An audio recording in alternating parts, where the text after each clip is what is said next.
Marcus Taylor. Ken Coleman. Jamal Mosley. Bill Tomes. So we have a quorum, so fortunately we can proceed. Can you confirm, Mr. Wilson, that we've properly posted the agenda and notified the press as required? Yes, sir, we did. Next item is item C, adoption of the agenda, which you all had a chance to review. Are there any comments? I'd like to just add an additional item for other business to follow after our discussion item.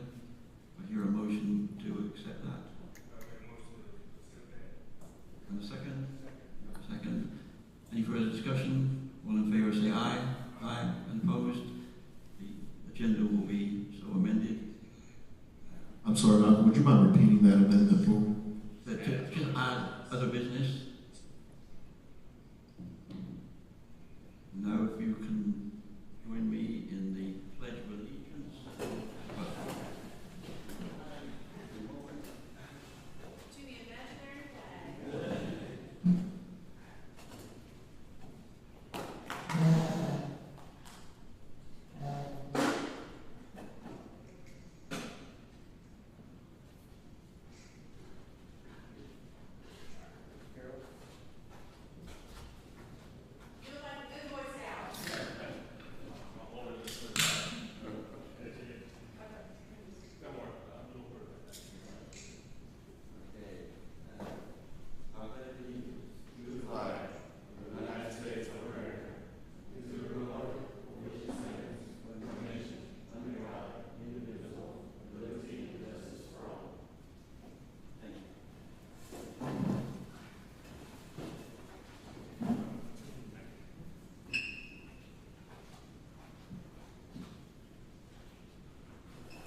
Very good. So let's proceed to the main topic for our meeting. Discussion item D, update on land usage, ordinance rewrite and annexation policy with Kelly McCormick of Kennedy Keys Collaborative. Welcome, Kelly. Good to see you again. We got a good blessing today with the weather, huh? Seems to make a change from its original plan. I'm sure you all have children in school here, they were thankful to have a little delay. Mama's not so much, huh? Erica's shaking her head. The traffic out on Blythewood and Langford, is that because of the delay, or is it always like that at that? We only have one lane each way. Yeah, we gotta do something about that. Yes, we do.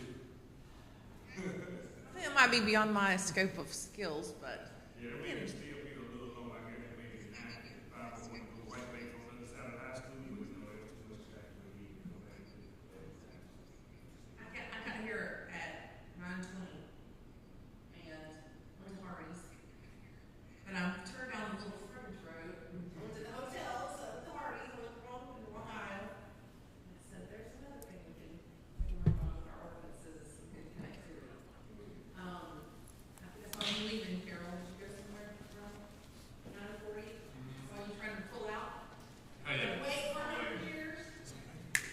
But, and then I turned around down at the school. And this is Blythewood Elementary. Down Langford. I'm around the corner. And I said, oh, why are there so many kids outside getting here at this time of the delay? We didn't have any rainfall, but I know that a lot of places are struggling with that right now, so we want to keep it in our thoughts as business of Blythewood. How's everybody doing? Very good. Thank you. Yeah, I think y'all have been trying to get together for about 3 weeks here, so I'm so thankful that we could have you here this morning. You've been seeing. Nope. I don't even need one. I'm loud. Well, so we got several planning commissioners that are here, Okay. and I did tell them it would be streamed, so. Well, hello, and planning recorded. commissioners. Whether they're watching now or watching later, but it does not pick up unless you're on the mic. Very good. So for you and everyone else, Okay, comments. sounds good. Well, as you can see, if you've been looking at the screen, you've been noticing some scrolling photographs of Blythewood. This is the homepage of the project website. This will change as we go through the process and when we get finished, obviously. It won't necessarily tell you that this is a process, but it'll be the official launch pad for the website, which will be linked to Blythewood's homepage. And these photos are subject to change. If one of these is like not your favorite, just let us know. We can send an update. Sometimes when people have festivals, when our clients have Christmas things, they like to update for seasons and different things like that, or even advertise things that are going on. If you've got a festival coming, it isn't like this is going to have a lot of heavy traffic, so we can count on this landing page to be your main source of social media for the town. However, it is a good resource, and it does look nice and attractive, and it's a way for people to get into the ordinance. Right now, if you have been on this from your home, and if you're viewing us from the land of YouTube, you can go to this on your own time. It's Blythewood's Encode page, so online.encodeplus.com/reg/Blythewood-SC. When the ordinance is live and we have the first set of approvals from y'all, so we're going to go through a good bit of the first module with you today.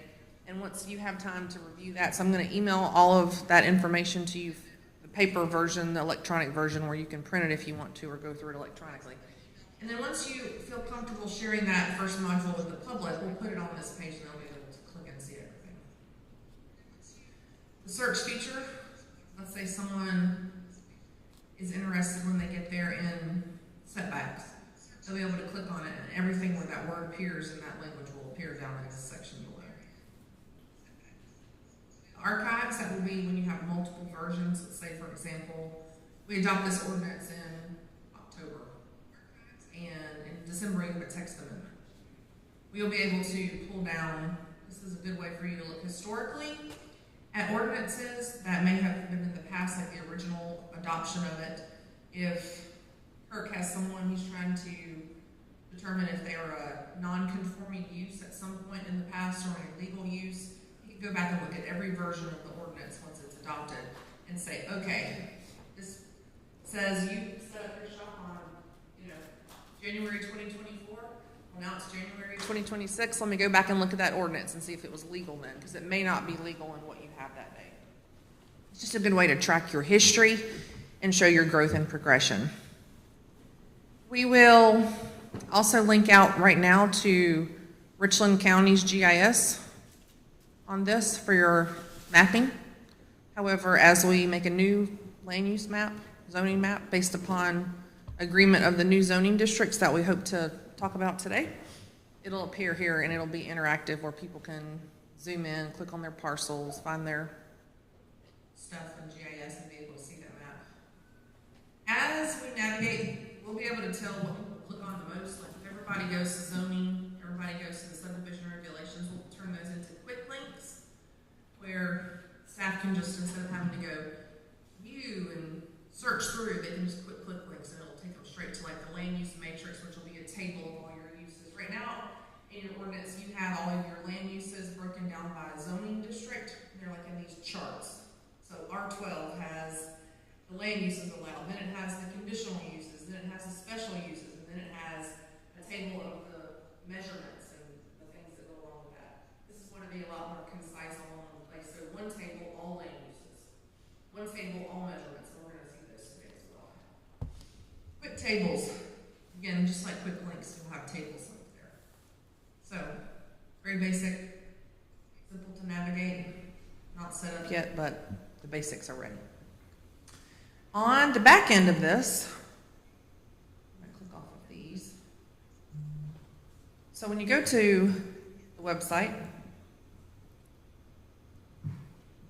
and you want to, so you guys are going to log in, you're going to go to maintain. You just typed in maintain after, it's going to bring you to a page. Oh, let me show you what it really looks like when you're not logged in. It looks like this. So this is the backdoor version of the website. This is where we write everything. I'm sure you can remember this a little bit. I've showed you guys this before. So everyone has a password. that is able to log in. Right now, that's maybe just me. Hold on, I'll show you what it'll look like on the other end.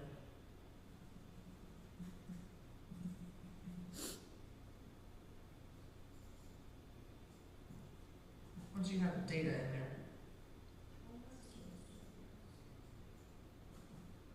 Okay, this is McCormick County's ordinance.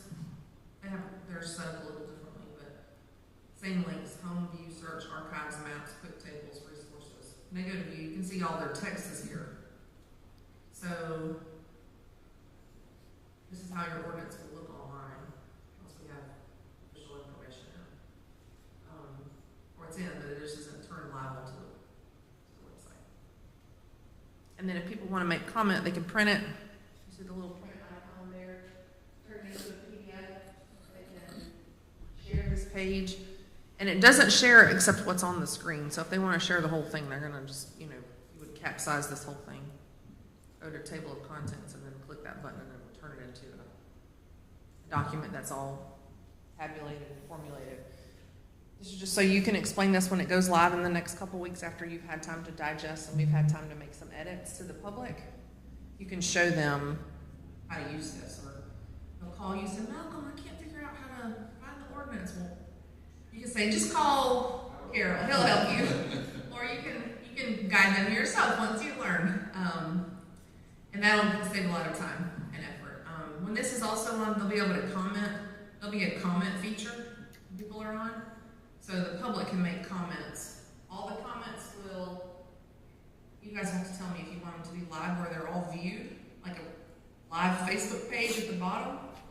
We can always turn that off in a minute if people start to go back and forth, which sometimes happens. Or they can all come to us, and then we can decide if we want to publish the comments or not. Sometimes it's good to have private commenting. Sometimes it's fine to have public. It just depends on what your preference is. There's no law requiring in South Carolina for the comments to be public. Okay. Everyone feel comfortable with how to navigate the page? Well, there's nothing on it right now, but for the basic setup of what it's going to look like once we get there. Okay, so once you log in to Blythewood's page, this is what it's going to look like. I'm going to turn this off real quick. This is, every client has the same background. Info Plus just puts a lot of information about latest features, and if you need assistance, if they have any announcements, they're going to have some training coming up. You can see those things there. Again, y'all may not be looking at it in this format. You may be editing you may be looking at a PDF that Carol and Kirk send you, making comments, emailing him back your comments. We need to figure out what you guys want to do. We can have it where people are commenters, people are editors, people are reviewers, or you can't make any comments. So there's lots of ways that we can control who has access to look at different things. The hard part about giving access for everyone to make edits is that not everyone should make edits. Just because you want to edit something doesn't mean the group collectively voted to edit something. Commenting is different. We can see who makes the comment. Everyone has their own login. It says at 12:56 on September the 2nd, Malcolm George commented, "This is the wrong word. We don't like this definition. You spelled this wrong." Something like that. But if you make edits, it saves who edited it, but it doesn't necessarily tell us that everyone agreed to that edit. So y'all decide as a group. You can decide today if you want to read a PDF, make notes, email it back. They can put all the comments in, or they can email me the PDFs and I'll put all the comments in. It doesn't matter. Whatever works best for y'all. Beauty of the system is that when you put the comments in, they're directly linked to whatever you're talking about, and it's highlighted within the system. That way, I don't have to go and say, you're on a PDF, page 32. That doesn't mean anything to me in a computer, because this doesn't have page numbers unless I view it in that format. So I'll have to find the section. It's a little bit slower, but it's just as well for me. Okay, I want to try to make it through at least chapter 1 and half of chapter 2 before we have to let Kirk exit and get us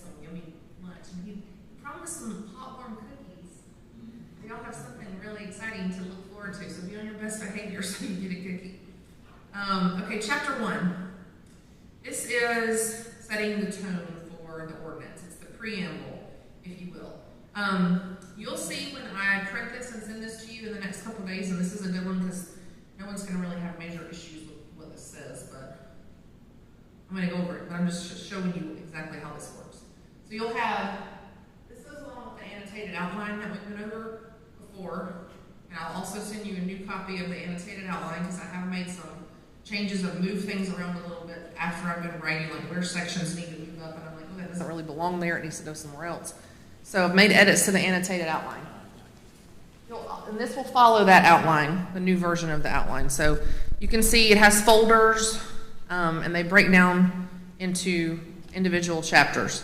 But on each page, for example, if I were to print this out, this is what it's going to look like on a printout.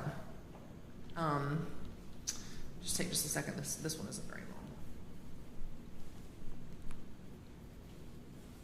When I export the whole thing, it takes like 10 minutes, but this is just one page.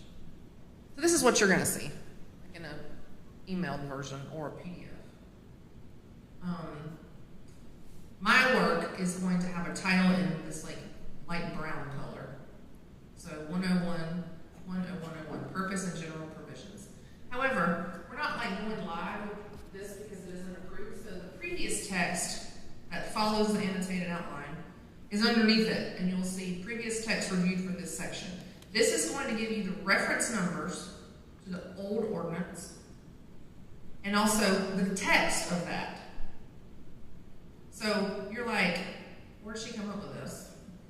This is supposed to it's either taking this text verbatim. If it's not broken or it worked for Blythewood, I'm not changing it completely. Or it may be that these things go into, consideration of the top. So, for example, under title, this ordinance shall now be known as and may be cited as the Town of Blythewood Land Development and Zoning Ordinance. It may also be known and referred to as the LDZO. Y'all might be like, that is terrible, we don't like that. I just put that in as a placeholder. Some communities call it a unified development ordinance where it stands alone as a subdivision regulations and a zoning ordinance combined into one. You guys now call it the land development and zoning ordinance. They're separate things, but I just called it LDZO. If y'all talk about this and think about this, or Carol, you're like, I don't like that acronym, it's fine.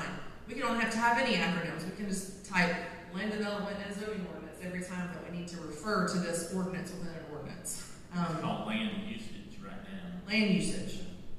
Let me call that LU, but that's a zoning category. A new one, so. Well, yeah, I guess that both the regulations and the zoning ordinance are in that.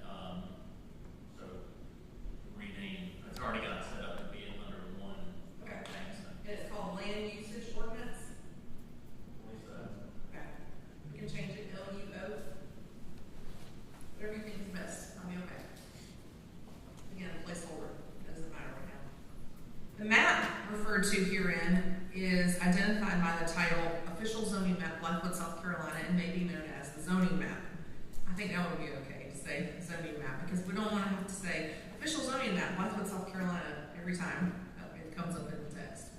So you see how this is going to read as you're going through it. I'm going to close this and we'll go back to looking at it electronically. Okay, so purpose. And this changes a little bit. You have some purpose statements down here, and I kind of paraphrased these and added a few more for best practices just to give you some updates, but we're going to work through it. So the first purpose of a zoning ordinance or land usage, Whatever. Usage ordinance is to establish base, special purpose, and overlay zoning districts that provide for development and redevelopment within the town and to provide dimensional standards for such districts. That's basically what the purpose of this is. Secondly, South Carolina requires conformance with the plan, with your comprehensive plan. So we say the zoning districts and regulations, or the zoning regulations and districts shown on the zoning map have been made in accordance with the town's comprehensive plan.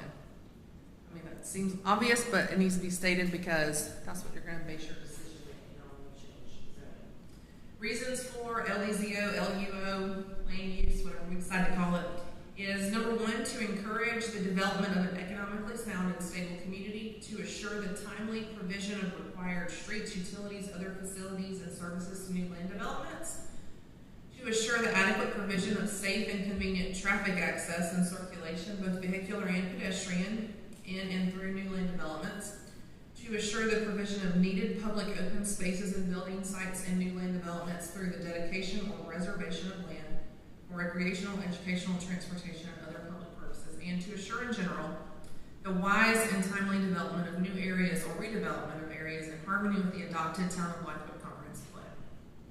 So, again, kind of restating what you had down here. Not that different. It's actually exactly the same. I thought you had, those are generic, they're not super specific about any one goal, but that is kind of what state law lines out as the purpose and why you're legally allowed to have zoning. And then we talk about character. We talked about this last time in our brainstorming sessions, that the town council has given due consideration to the character of each zoning district, its suitability for particular uses, and with a view to conserving the value of buildings and encouraging the most appropriate use of land throughout its town and its perimeter area. I say perimeter area because when we start talking about annexation policies and thoughts on that, you're not planning like in a vacuum where nothing exists except for the town of Blythewood. You guys are thinking about future land use on your perimeter edge as well when you do zoning of what's coming to connect to you in the future. And then obviously we have an authority statement. This talks about regulations adopted under authority granted by the General Assembly of South Carolina pursuant to the State Planning and Enabling Act as amended. So there's been multiple amendments, but there's no reason to list them all because I'm sure it will get amended again in the wisdom of our legislature, so we'll just put as amended. And if you, again, need to see the previous text, it's down below. That will not stay in the final version once we agree that 10101 is good to go. The public's had a chance to see it and review it. I just think it helps so you're not like double screening or having like a paper that you're trying to flip through, just having it right there below. But some people get very confused of, oh, wait a minute, this says 10101, then why does it jump to section 153? Maybe I can like bold and do that so people understand what that's all. Is that clear? Everybody okay with that? Okay. Every time you make any changes, I always save it. If you click off of it and don't save it, it warns you you're about to unsave. And then we move to applicability. So this talks about how these regulations apply to land in Blythewood. Uniform application, that's an important legal step that within each district, the regulations set forth by this chapter shall apply uniformly to each class or kind of structure or land. Meaning within R12, for example, the regulations within R12 apply uniformly across that district to everything in that district. So it doesn't, with the exception of a specific land use, like a special land use that may have additional requirements or a limited land use have additional requirements, that these apply across the board and we're not picking and choosing where regulations apply. And then if you have regulations that conflict with deed restrictions, I know planners, local governments are often like, well, we don't have anything to do with deed restrictions. Well, that's not exactly true because the state law in South Carolina says that if a local government is made aware of a deed restriction, they shall not issue a permit to conflict with that restriction. Now, it doesn't mean that Kirk and Carol then become like attorneys and have to go to research every piece of property when someone asks them something. It's just that if it's brought to their attention, they should clarify what that means. And so we just have this statement about, in their interpretation and application, the provisions of this chapter shall be held to minimum requirements adopted for the promotion of public health, safety, morals, or general welfare. And whenever they are at variance with the requirements of other adopted rules, regulations, ordinance, the most restrictive or imposing the higher standards shall govern. Unless deed restrictions, covenants, or other contracts directly involve the town does not have administrative authority or responsibility to enforce those. That is true. So in South Carolina, local government is off the hook, if you will, for enforcing deed restrictions, which is a good thing because You don't want to be in that business. But sometimes they are at conflict, and I think it is prudent. The law, I'm sure, have y'all had this come up before? Not here. It's unclear over what the actual responsibility of the local government is when they are made aware of a deed restriction, but the way the law is written, Permit does not mean piece of paper permit, it means permit. So to say the word differently, it has a different meaning. It means to allow, not a permit per se. So I think that interpretation has been delved into differently by different city and county attorneys across the state. I haven't seen really a court challenge on that, but if you're aware, like a subdivision that has a huge deed restriction against duplexes, and that's what they're applying for, you may want to have them clarify, clear that up, make sure with the town attorney that before you proceed, that you're okay with it. Doesn't mean, again, you have to go do legal research. It's not putting any onus on the planning commission to feel like, well, don't be afraid of a deed restriction, but if you're aware of one, clarify before you move forward. And then conformity required. So this is talking about that no building, structure, or land shall hereafter be used or occupied, constructed, reconstructed, moved, or structurally altered unless it's in conformance with the regulations for the district in which it's located. This is kind of a catch-all to cover you all for enforcement of regulations. Then we talk about jurisdiction. So these provisions shall apply to all land development within the incorporated area of the town of Blythewood. Very simple. All right, so then through chapter 1, it's just setting the tone. Very simple chapter. Any questions about that right now? Again, if you're going to have an opportunity to read, delve, look in this on your own time, make comments. We'll give you Carol and I will set a time frame so you don't feel like there's just no end date to when this is due back. And then we'll make the comments, edits. Carol will siphon through which ones he definitely wants to see changed. Y'all can have a list of comments that are going to be voted on at your next official meeting and say, okay, these are the comments, these are what we want changed. These on the website, have it released to the public. This would be considered module 1 of 2. So that way there'll be 2 batches. Okay.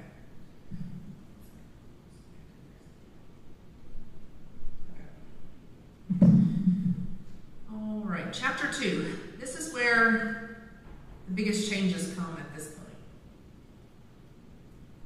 Okay, so you've got, and this is really important for when you have some deciding where the zoning lines are. I know that we've talked before at least a little bit about what if you have split zone property, what if you have property that needs to be rezoned that's coming in and they're not sure what they want to do with the front or the back, or there's a flood zone in the middle of this zoning line. What do we do with that? Well, this explains what you're supposed to do with that. So first, it's incorporated by reference. So back in the olden days of non-GIS or before GIS was online, we would print out paper maps, and there was wallpaper all over the wall of the zoning office. And we have our colored pencils or print it out and cut it out by the parcel boundaries and stick it up when there was a rezoning. That was my life in the early days of the early 2000s in Florence County. We had these big map books, and we flip them over, and we'd get our good planner colored pencils out, and when the zoning would change, we'd have to change it, or if it was changed 3 times, we'd print out our new one and stick it on. Well, now we have GIS, so we are incorporating the map by reference. And the official zoning map for the town, all notations, references, other information is legal, has the same effect of the ordinance. So the ordinance, you can't have a map within a ordinance. It's not a written, piece of paper, but it is the same legal effect. Official zoning map adopted. These districts are shown on a map entitled Official Zoning Map, which is made part of this ordinance. The official zoning map is maintained in the office of the zoning administrator, so at town hall. A duplicate can be kept in the office of the town clerk, again, same office.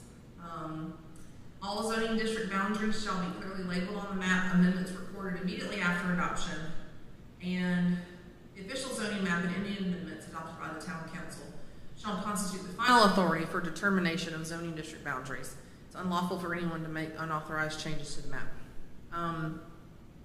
Y'all need to decide if you want to have it as a piece of paper, the official map, is the Richland County GIS the official map.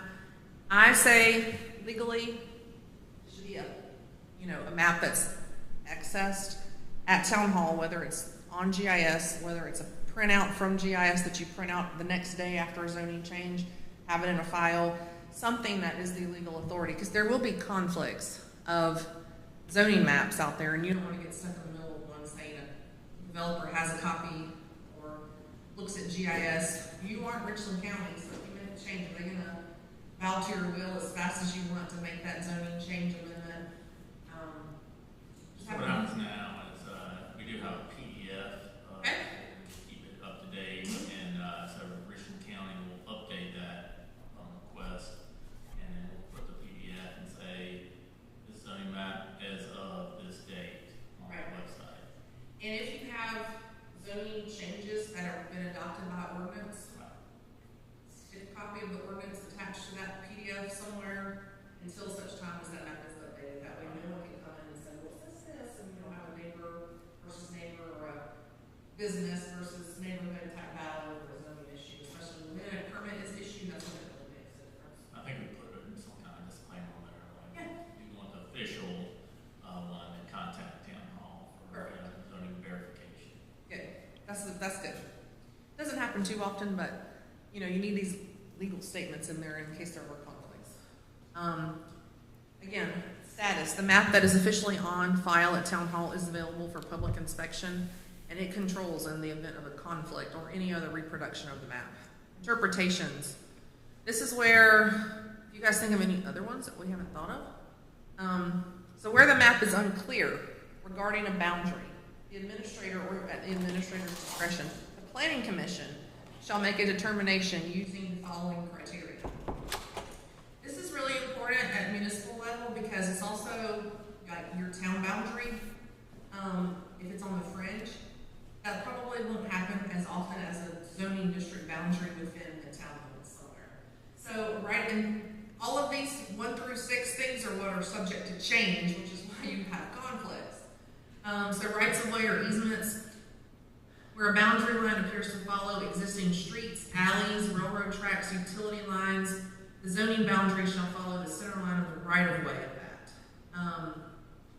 When it differs on the ground than shown on the map, the features on the ground control. So those things can change, rights of way, easements, and sometimes we're going to update the zoning map accordingly. Happens a lot. But just something to be cognizant of. Town limits, where the district boundary is indicated following the town limits are considered the district boundaries. Same with property lines, water courses. This one is where it happens to change, sometimes boundaries following the center line of drainage, stream, creek, are the center line of the zoning line. But in the event of a natural change, like water course, then that changes the center line, just like it could change your property line. That can be complicated. I have a creek in my backyard, and sometimes it moves like over time. I'm sure a few inches with silt here or there. Unsubdivided land or no identifiable feature. In the surveying world, that's a very common thing. They used to say, this rock over here, before they had real good surveying practices. Gary, got any comments there? His family's got a long history of good surveying practices. But I have seen old surveys that talk about, past this post, well, that post isn't there anymore, so sometimes you have legal description issues with those. But if you have any questions about where the zoning boundary is, it's usually easy to clear up in the office. It's usually something that can be done in a simple notation at a council meeting to clear it up if it needs to be done. But you as a planning commission may get involved in this if there are some extreme disputes between where a zoning line is, if it really, really makes a difference on the fringe. And then sometimes things are abandoned. When you abandon a road, usually the rights of way don't have zoning on top of them per se. But if you abandon a road and you split the property halfway to this property or halfway to this one, you need to amend the zoning map to capture that. Otherwise, you got little strips of no man's land zoning all over the place. And then conflicts resolved. Again, if you have a conflict, I think I might have that on there twice. Seemed like, double check that. I might say the same kind of thing at the top. And then multiple districts. This happens when you combine properties and you don't change the zoning map. And no structure or accessory use shall be placed or have a change in use where the structure is on 2 or more zoning districts unless it conforms to the requirements of all the districts. That usually is difficult to do. You're going to be appealing to that higher standard. So if you've got something that's commercial and residentially zoned on one piece of property and you're building a commercial structure, it's not going to meet the residential zoning regulations. So your best bet is to have the entire property rezoned into one zoning when you're doing combinations of previously split property. And then again, same thing. Previous text review down below. This explains where we came up with this and added our expertise and extra stuff. Okay. Any questions about the official zoning map and what planning commission's responsibilities are in interpreting it? Okay. Probably never will come up, but in case it is. Zoning assigned upon annexation. This is not how you do it now, but I'm proposing a change to what you do now. So right now, you have a holding zone placed upon property when it's annexed in. But you can do this simultaneously. Most jurisdictions, because of speed of development and what is required, they're doing this simultaneously now. So this is new proposed language that when an annexation is considered, a recommendation to assign a zoning classification shall come from the planning commission and be presented to the town council. Zoning classification shall be accompanied by a separate ordinance to become effective upon the effective date of the annexation. So it doesn't matter so much for planning commission because you're not voting on annexations. You may see a pending annexation zoning request come to you, and that is for you guys to look at, is this zone appropriate for this new piece of property coming into Blythewood, and what is our recommendation? Not necessarily in your jurisdiction to say whether or not you should annex it or not. That's really for town council and, at Carol's recommendation to decide upon. However, a lot of times council will annex something and then send it to you and say, assign the zoning to this. You can do that all at once. So it can come as a pending annexation, get a recommendation on zoning, as long as town council, and I've talked to Carol about this already, as long as town council votes on the annexation and zoning as separate ordinances, it should be fine. Make sense? Questions there is a little different than what you do now. You can't do it that way now. You can. Yeah, I mean, based on the way it's written. Right. Yeah. It's just not always how always state law does a lot for that though. That's simpler than this other. Okay, any questions on 2.01, general provisions? This is again legal preamble setting up for a meat and potatoes, if you will. Okay, this is where I'm spending a good bit of time on. And I'm going to convert this into paper version because it's easier to see. It's hard for me. I can't get rid of like the comments over here. Can't minimize that. I can't get rid of this outline. Just too hard for me to zoom in and make it a full screen. So.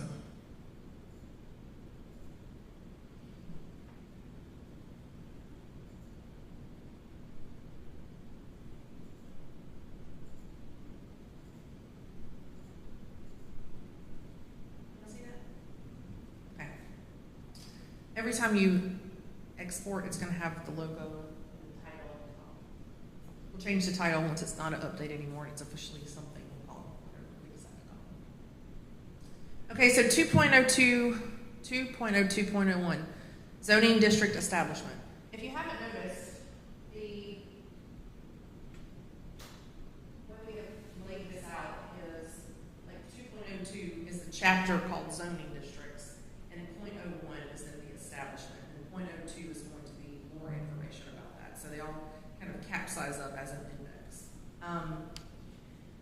So generally, the town of Blythewood is divided into zoning districts according to table 202.01-1, which is the table that's right below this. Zoning districts below which specifies each district along with the recommended land use category from the future land use map of the comprehensive plan.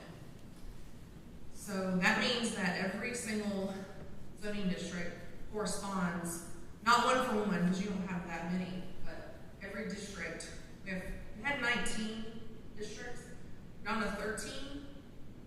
I wanted like 10, but I don't think we're gonna get there. But 3 of them are new. So we did go from like 19 to 10, but added some more. As you grow and as your interstate becomes more like a thing and not just a drive-by Blythewood, you need some other districts to allow you to develop creatively. We'll talk about that too. But every one of them has a comprehensive plan designation. This, as you can see, we're setting up that our ordinance follows our plan. And that's where jurisdictions get into hot water, is when they don't have statements like this and they don't actually do it. So we're putting this into practice throughout the entire document. Let me say it again. What that requires then is updating the comprehensive plan as we realize that the comprehensive plan was actually more in error because we didn't envision all this allowed to happen. So that will be coming too. When we make a new land use map, Yes. or when we make a new zoning map based upon these districts, I have not had my GIS people make this new map yet because you guys don't like the districts. That's a lot of work for nothing. There may be recommendations that you have, like that doesn't work, and then you may see, we gotta change and update the comp plan. And that can happen, again, simultaneously as a zoning change, as long as you vote on the comp plan change before the zoning change. However, comprehensive plan changes take 30 days in state law, so that's a serious, like, it's why it's longer, is you to advertise it more, because it's changing the future projection and the trajectory of your growth. Pursuant to state law, the districts must be consistent with the map and plan. Again, we've said it, we're gonna say it again, we're probably gonna say it somewhere else again too, just because we want to make sure that we're following what the state requires. And then this section describes the relationship between zoning districts and the land use map categories described in the plan. So, for purposes of this ordinance, the town of Blythewood is divided into the following use districts. You have base districts, that's what you're used to, traditional zoning districts. And these districts set forth in this table are either permitted by right, and those will be shown in a land use matrix, which we're not going to go over today because we don't have time for that. It's going to be with a P, and you'll see that when you read on your own. You have, remember a little bit ago I told you that R12 has like uses, conditional, special. It's not going to be like that anymore. You're going to have a table with P's, L's, and S's in it, and they're going to be all in one, so you can see all the uses, all the districts, all in one place. So permitted by right means there's special requirements if they meet the standards of the district. And there's a P in the table next to that use. Limited uses. Those are uses that don't need legislative review, so they don't need to go to the Planning Commission or the Board of Zoning Appeals or Town Council for any kind of review. But they do have like some special rules, like a bed and breakfast, for example, or I don't know, you have bunches of limited uses. Just means you're allowed, but make sure you do 1 through Z, or A through Z, or A through F. And that's the planner's responsibility to make sure that they, when they come in to apply for a permit, that, or land development, process, project, they have all those things checked off. And then it's basically working on a complaint-based system from then on out. Perk's not going to have a list of every limited land use in Blythewood and go check them, every month. If someone's running it's usually business uses, and they're not meeting a limited land use, they become a nuisance, that's when he has to deal with it and say comply, or, you're illegal at that point. And those subject to quasi-judicial public hearing are special use permits. Those go to the Board of Zoning Appeals. Those are things that are okay land uses in a district. However, their limitations are so stringent that it needs to be reviewed by a public body, and that also allows for an advertisement to the public that that use is going to be coming. Try to avoid having too many special uses because it becomes a process of, we don't like that, or we do like that. It needs to be as clear as possible that these land uses for a specific reason, we have a nexus of, connection between why this would be going to a public board.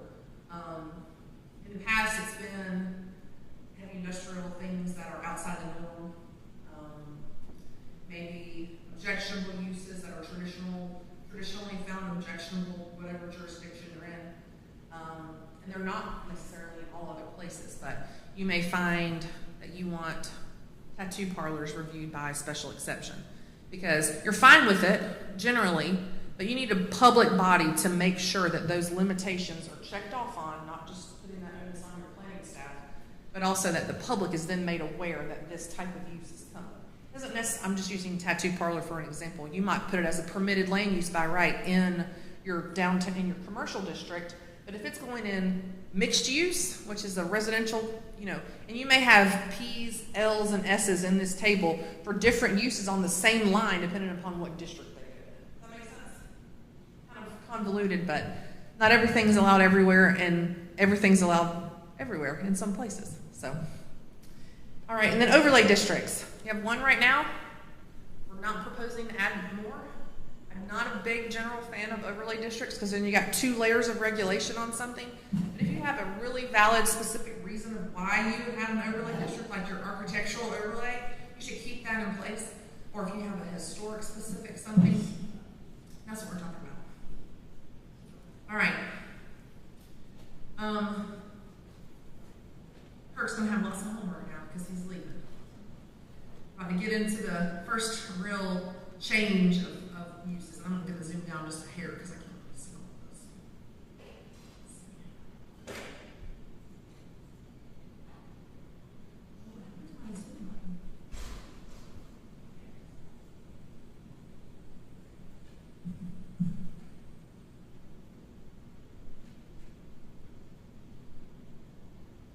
I'm trying to be able to see that whole first category together.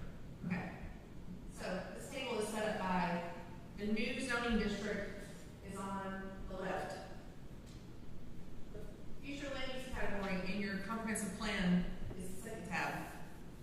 You will notice in your future land use in your comprehensive plan, you might call that RR, like that might what you designated it on your map. Do not use abbreviations in a zoning ordinance for comprehensive plan designations because you're going to get so confused over RURRA, EC, these things over here.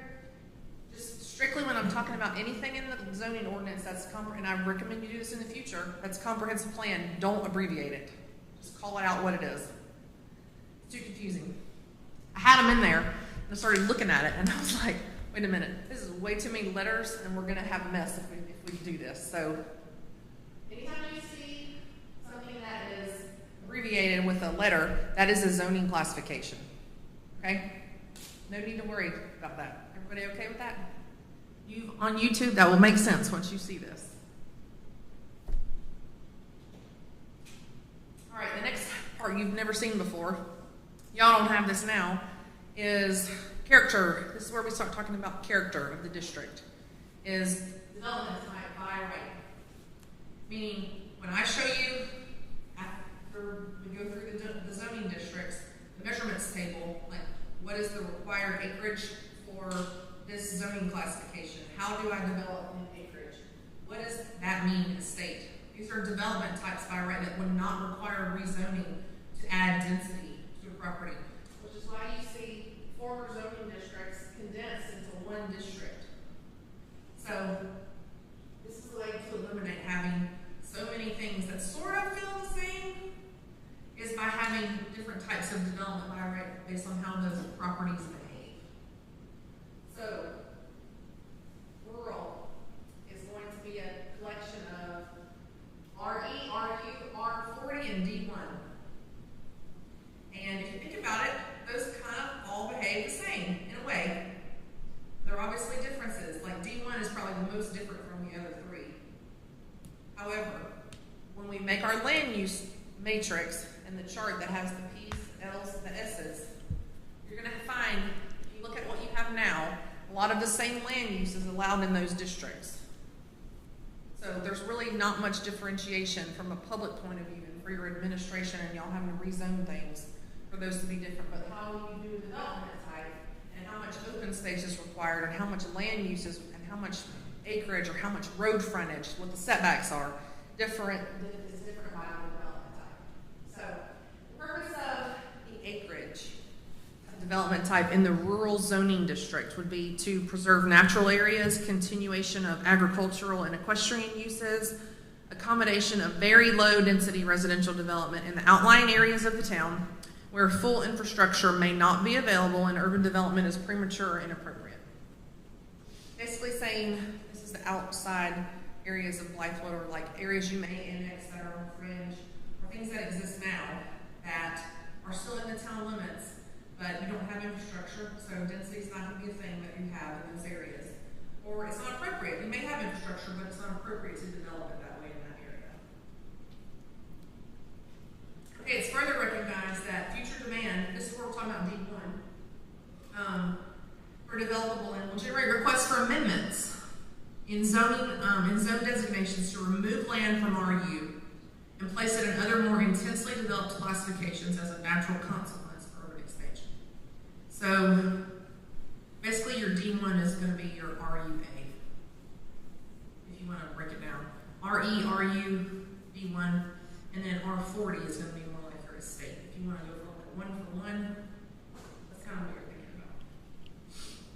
RU, the estate option, again, you can see why I wanted to talk about this instead of just throw it at you via text because it's a little bit complicated. It's going to be single-family detached residential development on large platted lots. So this is talking about a subdivision that's in the rural area with large lots where full infrastructure may not be available and urban development is premature or inappropriate. So you're talking about an equestrian estate subdivision or a large lot subdivision where you have large yards and there's not a lot of development around it, but still provides for an opportunity for someone to have a subdivision in the rural area without having to meet urban development standards. This is going to be a relaxed way to develop in the, you may not even have to have curb and gutter in these types of developments. If you don't have sewer, wouldn't be a need for that. Okay, that's rural. I had one more in my brain hopper initially that was going to be called rural cluster, but you're starting to talk about like a development pattern that I don't think Blythewood's going to have necessarily. I think if you're not big enough to need a cluster option in the rural area, if you're going to do that, you just need an upzone. So when we're talking about moving to suburban residential. If you're a huge jurisdiction like in North Carolina, I did leave it in there. I'm not saying we need this though. See, that falls under rural cluster. This is going to be single detached 1 acre lots, common open space. You may not have that option because the cost of developing based on my required or proposed required measurements, someone's going to upzone this or going to want more density than that in that area, but it remains there as an option. Right now, you don't have to do that. You want to go through all the new zoning districts and go back about the standards, Yep. how they would differentiate development type, and also how to rezone. Yep. I can go. I don't have to go to SR. I can stay on the rural, go to the chart. Can you do that? Well, I would just be, Okay. since it's also new, it might Yeah. just be good to use this as an example. I think you're right. And, because you're going to see it throughout, but. Okay. So if you go to lot and development standards, which is the very next tab,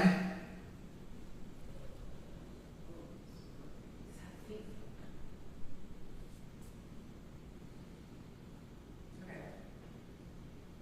I'm gonna also turn this into a page where we can zoom in.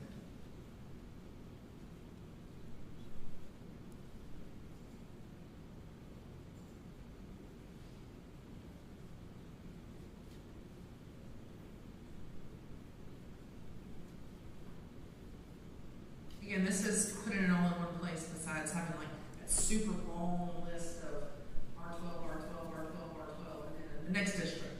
And that's just two totally different ways of seeing this information.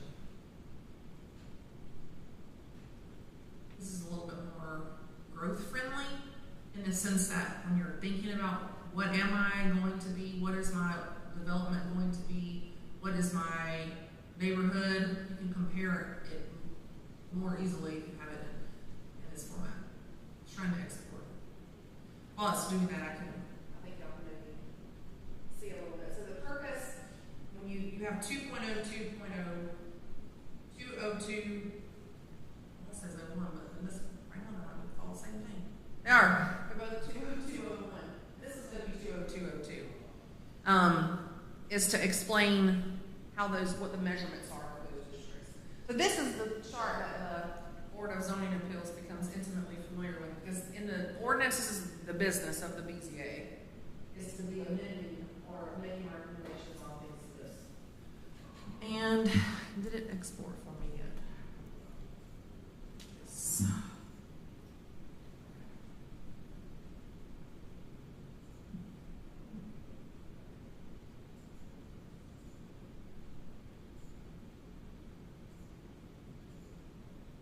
Okay, so the purpose is to,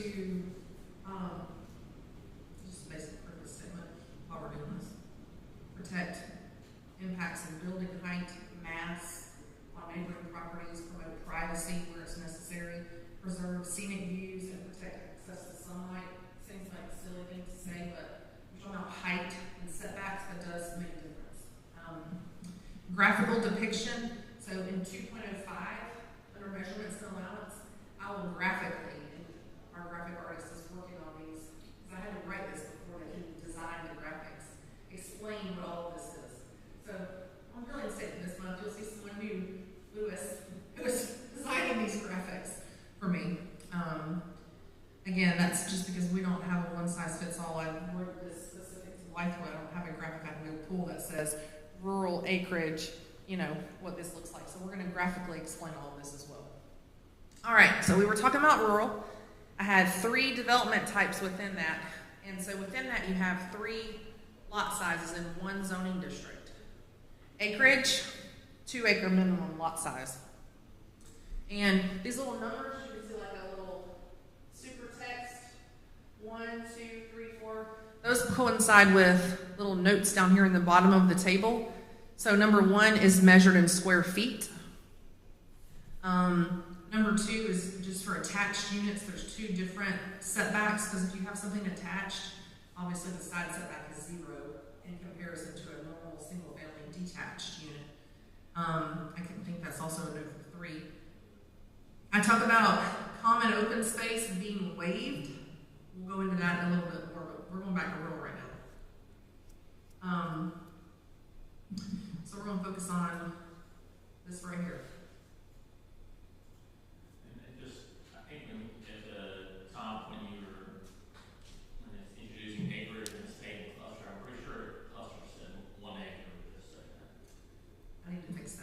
I updated it and made it like a half acre. Here. I'll fix it. Yeah. Okay. That's a good note. First edit. Okay, under acreage, you don't have anything right now that's kind of like this. I saw something 4 acres. Do y'all have a 4 acre district? If it is, it's rural. Right. So that's too much. Inside of a city. 2 is maybe too much, but I heard loud and clear from the people we interviewed, from y'all, from just driving around, that you still have an agrarian, equestrian theme to some property in Blythewood. We're not saying develop density to the edge. You still have a need for rural districts, so we kept the rural zoning with 3 different classifications in it. First one, acreage, would have 2 acres. So acre is 43,560. We're doubling that for acreage and halving that cluster. The lot width is going to be 175, 125, and 90. So as you get more dense, you are reducing the required lot width, and that's going to be measured at the setback line of the street frontage. If you're in a cul-de-sac, you're not going to have 175 feet. You may not have a cul-de-sac in acreage, but you may in cluster. You have a question? Do you mind if I ask a question or make a statement? On an equestrian property, it is 2 acres per 1 horse. That's the standard rule for health. Okay. Is that by DHEC? Is that a DHEC requirement? I'm sorry, say Is that a Department of Health requirement, or? No, that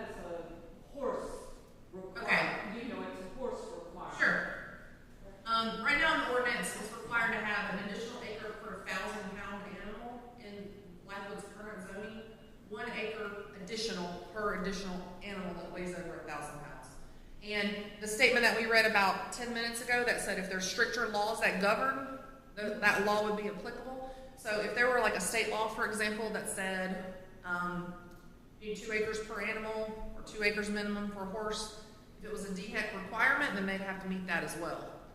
But if it's just preference or that's general equine standards, that's not necessarily something that the town would enforce, but we can always update that if you want to when we talk about future land use, with thinking about, you know, you have horses as a permitted land use. It's kind of strange to say that, but horses allowed as a land use, we may need to say that they're only allowed in 2 acre lots or greater.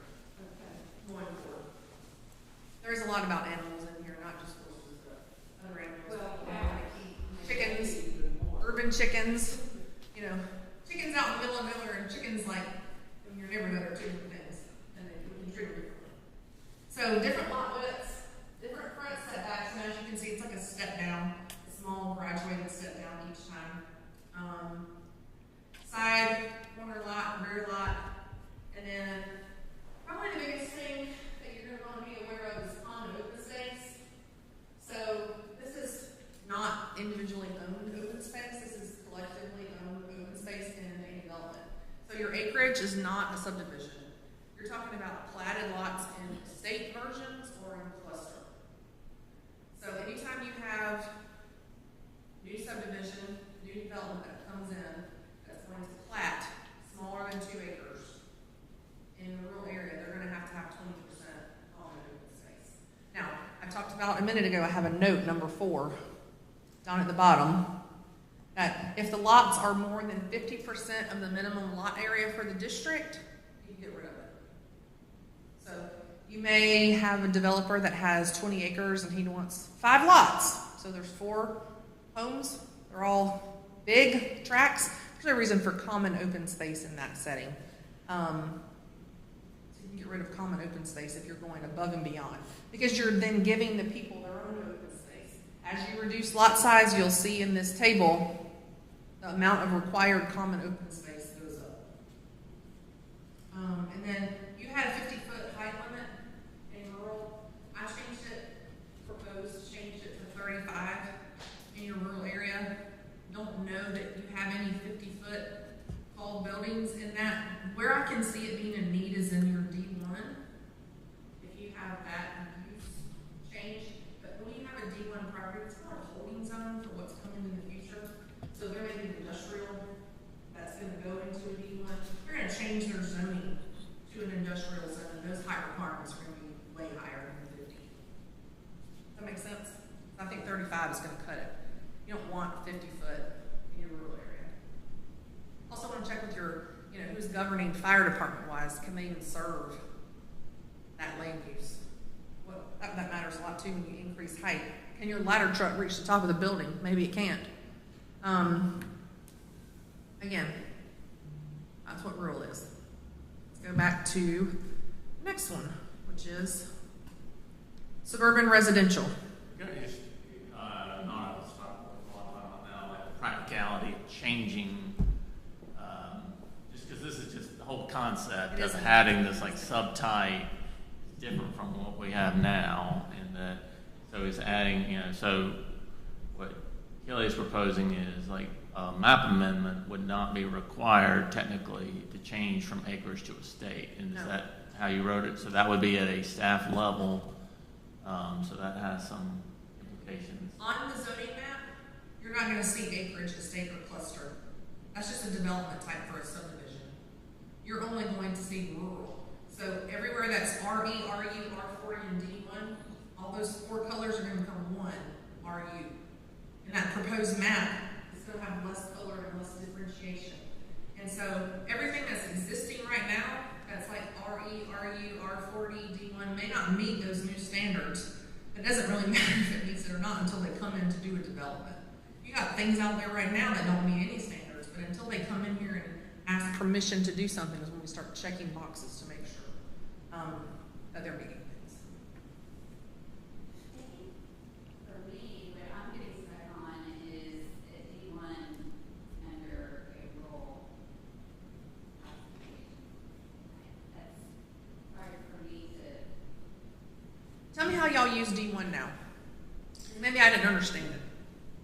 Well, I mean, we certainly don't zone anything to D1, but there is D1 a fair amount of property that's come up. So it technically, the way it's written is it's basically just undesignated zoning, and it has some uses that are allowed. And like, for instance, Ashley Oaks, a portion of that is D1. Should have been rezoned, but for some reason it wasn't. But single-family residential with a minimum lot size of 20,000 is permitted, but so it's meeting that, but it's not really a residential district, and it's being treated as obviously a subdivision. So there's other ones like they're all over, but on just undeveloped property. So I think if ever any kind of D1 comes up for development, it really needs to be rezoned before any kind of really use is established. And so because there are a lot of things that are left out of it, like amenities associated with residents or something. Accessory uses are not in D1. It just says single-family residential. So it really should be R20 technically if you were just going to keep the minimum lot size. So, Going through and this so next- I don't know what were you thinking? And I'm okay with being able to look at it from the standpoint of future requests, future, rezoning. Erica, this might help. I think what I'm proposing basically is that D1 does not exist anymore after we adopt this. You may have properties like Ashley Oaks that we change to Right. SR as part of this process. You're gonna correct a lot of things on that map as we go through. Because if I were to make a one-for-one conversion map based on this column and this column right now, and you look at the map, it's not gonna make sense in some areas. So those are the places that we're gonna have to find, like Ashley Oaks, or this is really gonna be industrial, and right now it's D1. We need to go ahead and change the zoning of it. And as we're doing this whole thing, this whole map time to get voted on, it's one action to change zoning, which the governing body can initiate. It's eliminating that holding zone, really. If that seems to work. Because functionally, what Carol's just saying is it doesn't, nothing's zoned to it, or rezoned to it, and when something's developed in it, it changes to something else. So you don't really need that per se anymore.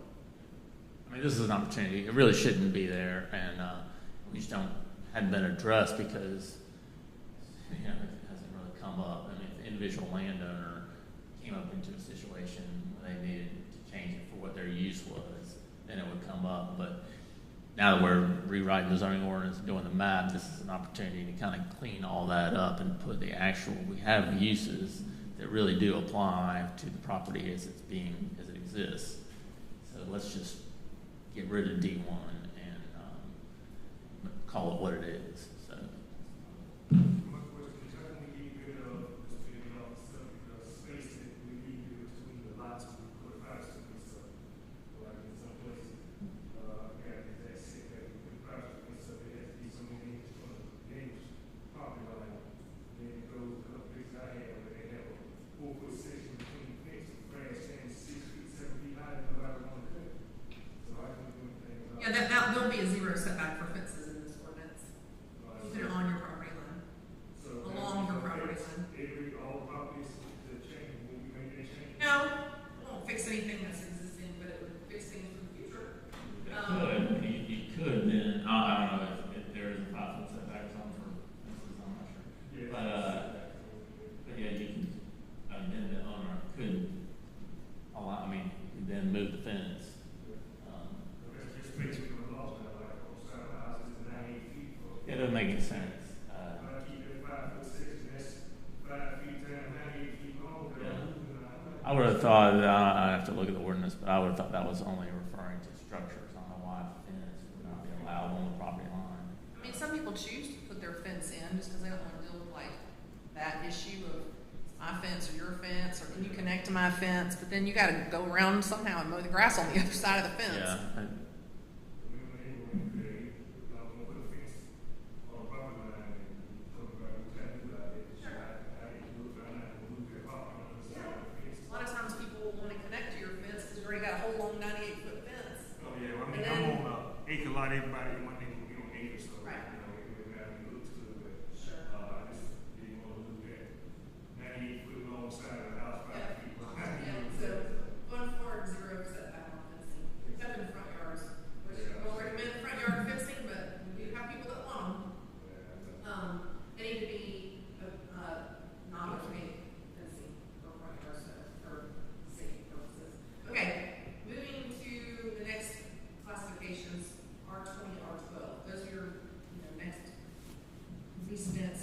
compared to R40.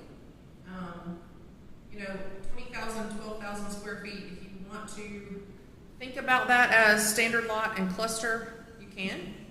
R20 cluster, R standard, R12 cluster. However, you can do an R12 standard, or you can do an R, you know, when you see the measurement table, it'll make a little bit more sense. So this becomes suburban residential. No one, if you just ask like my child, what does R20 mean? Like, I don't know, if you say, what does suburban residential mean? You might be like, oh, like a, you know, he's in middle school. You might have more of a clue. So this is really describing the character of the area more than just calling everything by the lot size. Because we're trying to get away from this super strict, rigid, rezone from R20 to R12 if you want to have a little bit more density. This gives you some flexibility. When on the ground, an R12 and an R20 subdivision kind of hates stuff. It's lower density residential. You have standard lots, which are going to be only single family detached residential development on moderately sized lots within a platted subdivision where water or wastewater may or may not be available. I have seen some, you know, engineered septic systems on 20,000 square foot lots. And then cluster. This would also allow for attached residential development. Doesn't mean that every subdivision is going to have attached in it. It would just be a use type. You've got to, you don't have to do it. You just need to start thinking about the fact that you're limited on land in Blythewood. As you grow, you want to grow out and possibly have people annexing in, which is a problem for you as we've described. Or are we going to grow our town intrinsically allow a little bit more density in certain districts? We're not talking about apartments or multiplexes. We're talking about townhouses or duplexes in SR cluster. They're going to be clustered around common open space. You're going to see an open space requirement in this, and you have to have water and sewer to develop in clustered development in SR. Okay, I'll click over to the chart so we can see what that means on the ground. Okay, so like I said, R20, R12, not like reinventing the wheel here per se. It just eliminates the need for you to rezone when you go from R20 to R12 because again, those are looking kind of similar. You've got step down lot sizes, 85, 75, 50, 45 on the setback. You know, side setbacks are a little bit less in the cluster. Corner lots, rear setback. The difference is your open space. So if you've got a standard lot subdivision, 20,000 square feet, no open space required, just like the acreage. However, if you've got attached or smaller lot, 12,000 square feet, you have a 20% minimum open space requirement. And the height's going to go up because if you're doing attached units, 35 is not enough for townhouses. You're going to go up 10 foot in height because you're getting closer together, but you're also going to have a lot more open space because those individual owners are not going to have their own property open space and as much as what Blythewood residents typically would feel is enough land for themselves. Does that make sense? Like Florida, Miami allows 1,000 units per acre. What they need for open space is very differently defined culturally than what we say we need, you know, wherever we live. So that's something that we have to think about. 20% open space might feel like a lot to a developer, but people that buy that house or that attached townhouse, they're going to need that open space to be able to recreate, walk their dog, you know, congregate in a suburban setting. Back to the chart. Or let me get through residential before we eat. Is that okay? We got one more to go. So we only have 3 residential zoning districts now instead of 1, 2, 3, 4, 5, 6, 7, 8. 8 to 3. Semi-urban residential. This isn't to say that you're not going to have residential allowed in your non-residential and mixed use. These are strictly residential. So semi-urban residential. We're not calling it urban residential because Blythewood, let's face it, you're not urban, which is okay. If you want to be urban, you can move to downtown Columbia. This is residential density flex. You already have a category that explains what this is. You guys have set this up. If you can see the future land use categories are not the same for any of these. You have rural residential in your comp plan, you have low density residential in your comp plan, and you have residential density flex in your comp plan. So your comp plan calls for these things. You just had way too many categories to explain what these comp plan designations meant. We've got standard lot. This is again only detached residential. So you can still have neighborhoods close to town center that are not multi-family projects, you know, not attached dwellings. You still have that detached development. You're gonna have to have a more common open space the denser you get though. And then cluster, same thing. You're gonna have semi-urban cluster that's gonna allow attached and detached. So you're talking R8, R5. We'll go look over here. So on semi-urban residential, you have standard lot at 8,000, cluster at 5,000. Lot widths, again, as you can see, as we've gone from less dense to more dense, everything is dropping down in this table. I have the setbacks the same for standard and cluster because you don't really want lower setbacks than these necessarily. I don't think you're ready for that. We're talking higher, much higher density when you get a lot closer than 10 foot between, you know, side lot lines, 20 foot in the rear. That's really eliminating any personal yard space, which there are some uses, but they're going to be down in your mixed use or in your plan development districts. Again, that says with no open space for standard, because that's single family. But when you have attached or a cluster 5,000 square foot lot, you're going to have that 20% open space requirement. Again, we're going up on height when you allow that attached product. And in a nutshell, it's not dramatically different as far as lot sizes, development types, than what you had before, because we just took, you know, 8 categories and went to 3. Rural is gray, rural, suburban residential, semi-urban residential, but you still have 1, 2, 3, 4, 5, you know, 6, 7 different categories, but they're not requiring rezoning between all 7 of those categories. You're allowing things that feel rural to fluctuate within that one zone, things that feel a little bit more suburban to fluctuate within that zone, and things that feel more intense to be within one zone where you don't have to go through a rezoning process. It gives the developers options, it gives staff options, it gives planning commission options.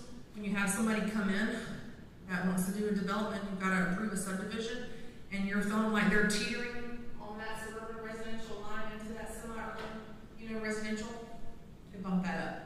I have seen clients that want to require more open space in semi-urban residential. They don't like that no open space requirement at 8,000 square foot lots. But it's difficult to accomplish a standard lot subdivision and add community open space without attaching the product. We never see standard lot with 20% open space across the board. You're probably not going to ever have that request, so this just allows one more option without that.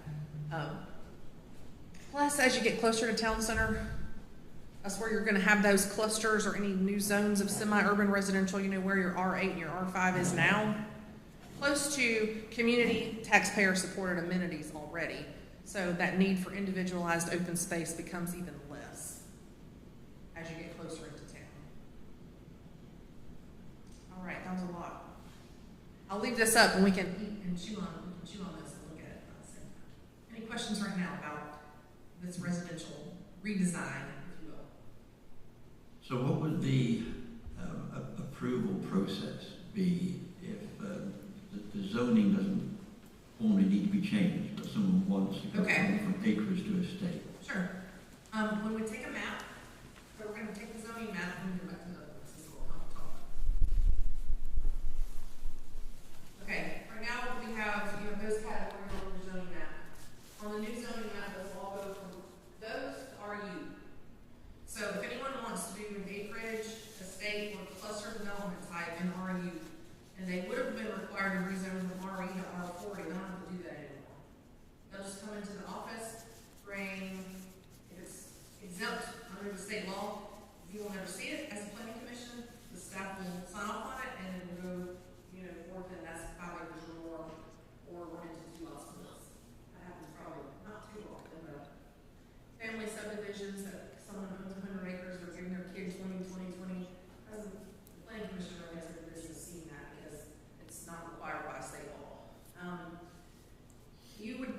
would know what development type they were going for when the plat came in. Probably would not be an acreage lot, but you would see estate lots platted in rural, and you would just know, the staff would present that this is a rural zoning. You're not having a rezoning, so this is an estate design lot subdivision. Buck stops here with the planning commission on subdivisions, so town council would not be made aware necessarily through a legal process that they were having, that this was being subdivided. No rezoning required if you were in rural and you wanted to go from acreage to estate. Then the other question in my mind is the inclusion of these very small lots, the R5, R8, R12s. At some point, we were shelving, we were granting new applications for those zoning categories. Are we reintroducing them, or? Well, they're in the zoning ordinance now. They're there, so right. I think it's important to have them there, but yeah, that kind of comes down to the map. And what do we actually, do any property actually have these zoning districts or not? That's what we need to kind of see. But I think I mean, we can talk about it and see what, I would just be hesitant about removing it altogether. And just think about that, because I don't think that was the intent. We would have done that a long time ago. Right. Do you have existing platted R5 and R8 subdivisions? We just rezoned some that was R8 to R20. That was kind of one of the ones that kind of got that attention to, like, you know, that was, and for the most part, I don't think there are any. That was the main at Oakhurst. Right. Was existing, and I think there's a undeveloped parcel next to it that is R8. Okay.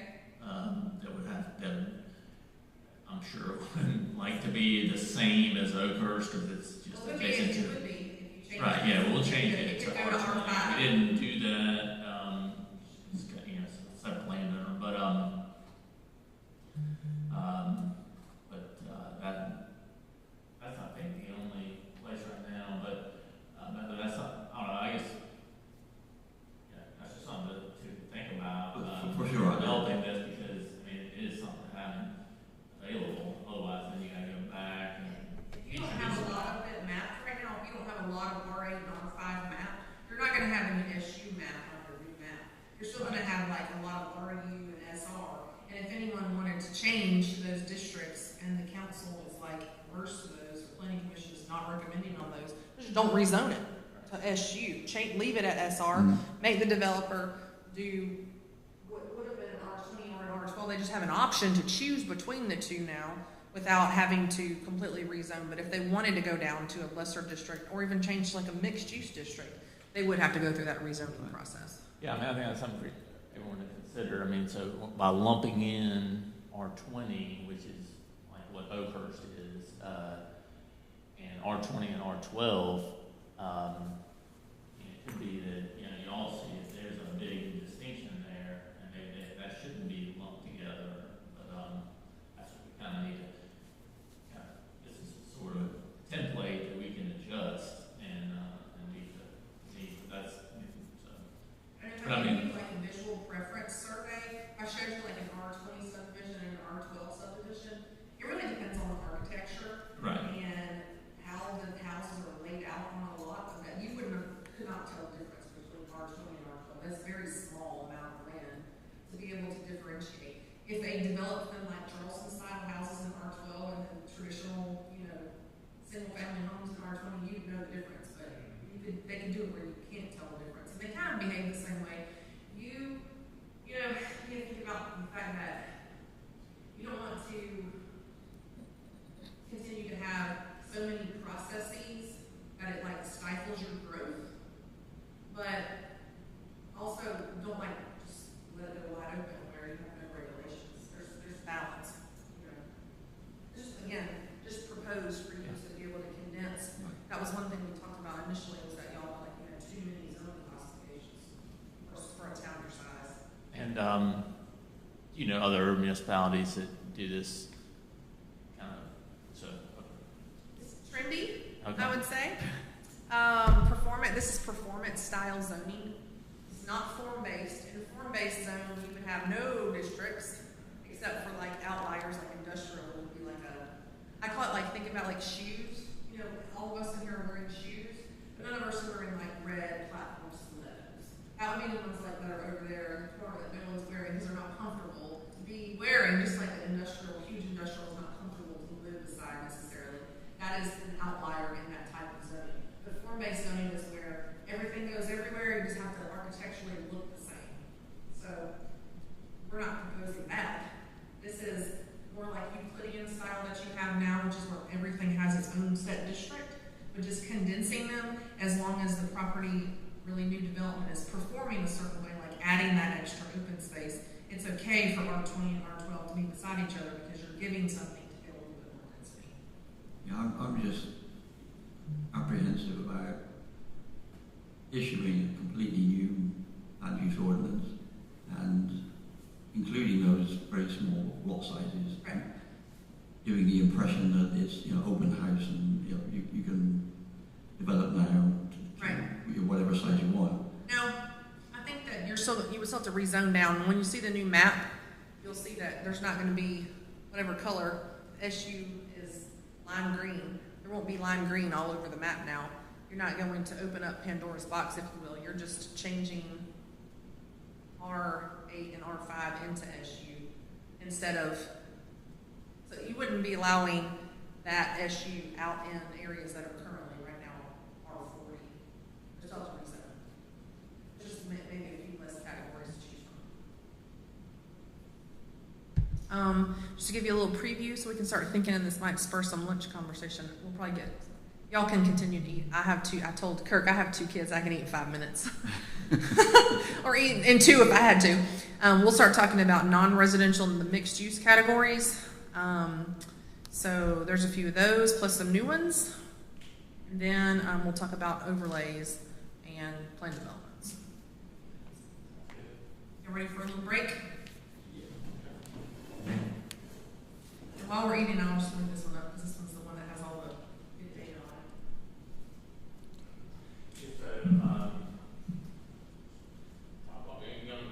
I just asked, like cluster, right now, the ordinance has this cluster which got tested and proven to be not really fit. Okay, so did you envision a cluster where it's 0 lot minimum? No. Yeah.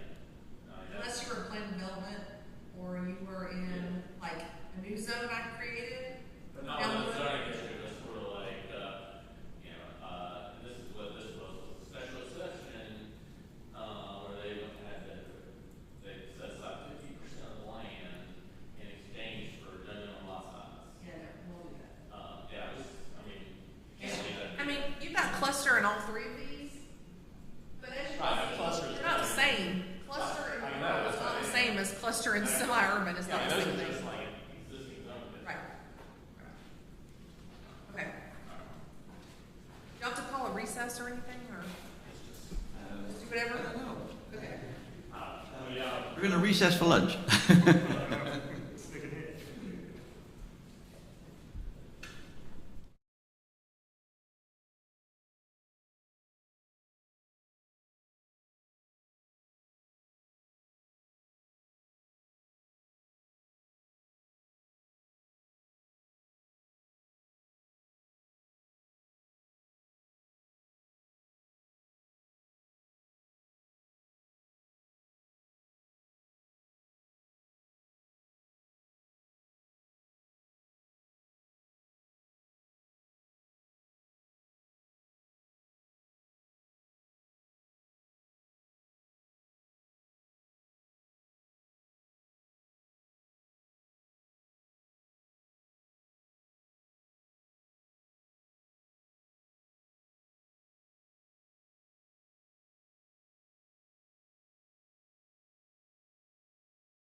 think about things, look at it practically, compare.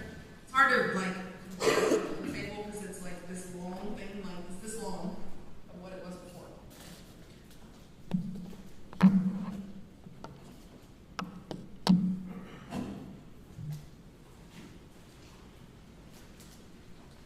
Okay. So we talked about the 3 residential zoning districts, and now we're going to move into, you know what, I should just make that go to the next line, so I'm going to, there. Okay. So in the table, we're continuing talking about new zoning districts, and now we're moving into your comprehensive future land use categories that are either mixed use or non-residential in character. And this is not going to be one-for-one. Like your commercial neighborhood, you don't have in one way I would say you don't have enough comprehensive plan categories for non-residential uses. So I'm splitting this up some. And you're going to see some overlap here. But it's necessary the way that you're growing, because you just can't have one commercial zoning district. Because then everything would be allowed everywhere, and it would not give you any nuance to neighborhood commercial versus like Blythewood. And maybe you don't want that. Maybe you just want one little small commercial area, but that is creating the traffic problem. Yeah, we like that more roads than more Sure. commercial. So the first category in your future land use category that is non-residential is that commercial neighborhood retail. And you'll see it, I have it in 2 zoning districts. But that's 5 previous zoning classifications. So you had NO, NC, and then MO, NC, and CC. Those become suburban commercial, and which I would call neighborhood commercial, but thinking of that rural, suburban, urban mindset, it's more suburban commercial. And then auto-urban commercial. So that is really like where it's not walkable. You're accessing it by cars, multi-tenant centers, high traffic corridors, lots of intersections, lots of land uses. This is like, I'm going to town, that's where I'm going. Oh, okay. I'm going to get milk, I'm going to the first one. You know. Yeah, auto-urban. Like the corridor is too far gone to not be auto-oriented. Like you're categorized by traffic road, parking lots, no grass. It's very just auto-centric. They might. They might. That's where your machinations of connectivity and sidewalks and pedestrian scale architecture come into play to make it not feel so auto-urban. That's where you have to do some thinking. It's hard. Okay, so suburban commercial is part of your commercial neighborhood retail future land use category. Development type by right, that's just talking about types. There's going to be a list in the land use matrix with all the different uses. Small offices, small shops. The purpose is office and limited retail uses that serve daily needs of nearby residents with building and site design standards that ensure good transitions and use compatibility. So these are things, and the way this designation will go will change your NO and NC into SC. These are things that you may not mind being outside your neighborhood or places that you would go when you need, you know, something quick, not when you've got to go get into the traffic and get into the auto-urban area, which is the next category.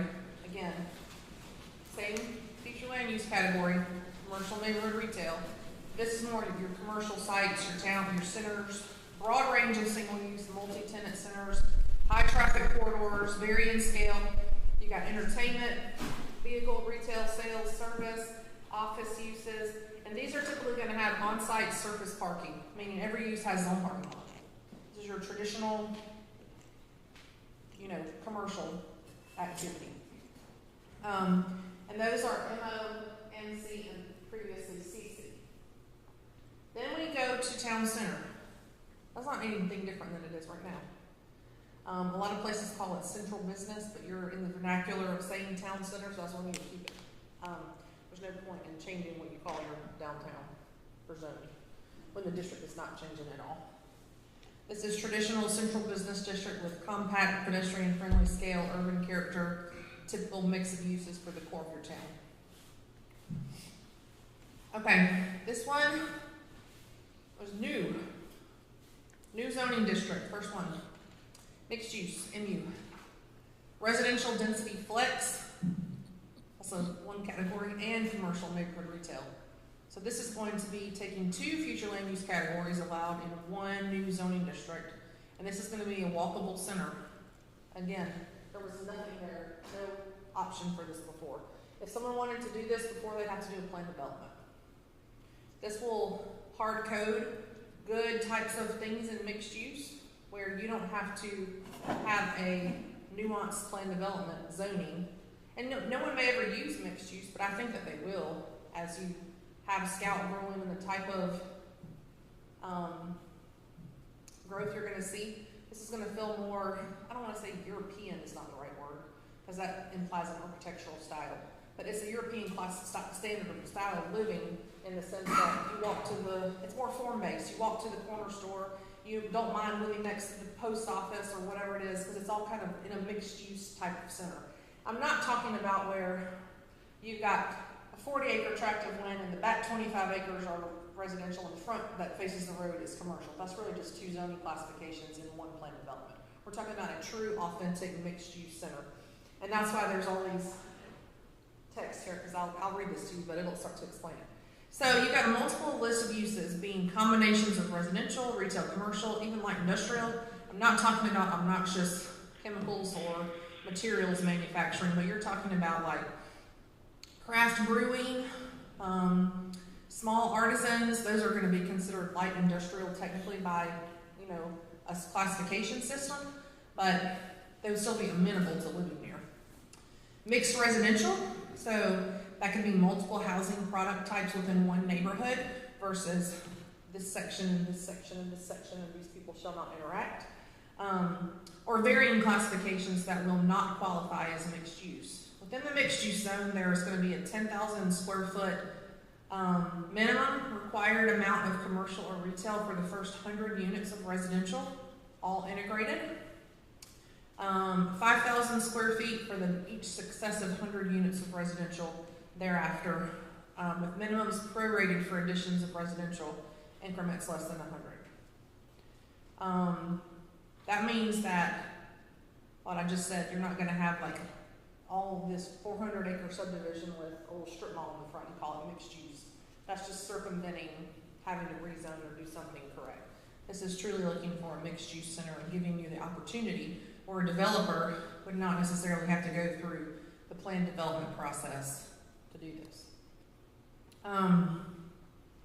Mixed use can allow for like self-storage or mini warehouses, but in combination with residential, that's often needed. You see that a ton. Do y'all have a lot of those around here? I know there are probably tons in Columbia and Richland County. But they're not allowed in a lot of districts. Right. As you get this type of housing, this is where people would say, I can't live in a house with no 2-car garage and 4 parking spaces for my own house because I don't know where to put my stuff. Well, that's why you have to allow some like flexibility in this type of like mini warehouse, or I think again, architecture is going to rule the day in a mixed use development. It's going to be more of a form-based style within the district itself, but that would allow you to have higher density within an area and still allow people to function in their home. Any inclusion of such light industrial uses do not qualify or substitute for the requirement for gross square footage of commercial retail. So basically that means if you have many warehouses and they have to have 20,000 square feet minimum, you could circumvent that in the mixed use district by having like 5 units of storage for, whatever. Hospitality, new district. This is one that I think you need to consider. You're not going to have any of these on the ground on your new map unless you prescribe that you know, like, for example, Kings Mountain, North Carolina has 2 Kings Casino. The brand new Catawba Nation designated place that is not anywhere near the existing Catawba Nation, but they established it. The state gave it to them, and the federal government allowed it, and they have a casino out on the interstate now. Well, what goes around a casino? Lots of hotels, restaurants, and other entertainment facilities. Well, they have to have some kind of zoning to go along with that. And you don't have a casino in Blythewood. You may not have something that is that large of a scale to go to. But if you do have something that you have two, and you're going to have 3 interchanges that could be in your jurisdiction, you may want to think about designating those areas around that as hospitality zones. They are like mixed use in a way, in the sense that they provide a mixture of residential, commercial, entertainment uses in a horizontal or vertical format. That's where your height restrictions are going to go up, because it's tolerated out near that high commercial, corridor on the interstate. You already have hotels out there that are 60 feet, maybe they're 50. But you could go up a little even higher and probably wouldn't be that annoying. Because there's not subdivisions or single family residences right there at those. So this is going to be designed for around a major entertainment venue, something focused in a hospitality setting, and should be targeted near the interstate. We did suggest that, and Kings Mountains was what made me think of this for y'all. We wrote a district to go around their casino, and it's right on the interstate. Like, you drive by on 85, you can see, it looks like a bunch of Connex boxes right now, because they haven't built the casino. They just have like 1,000 poker machines out there right now. But eventually they'll have a really nice, high-class casino there that looks like something out of Las Vegas, but right now they don't have that. But in order to prepare for that, the town wanted something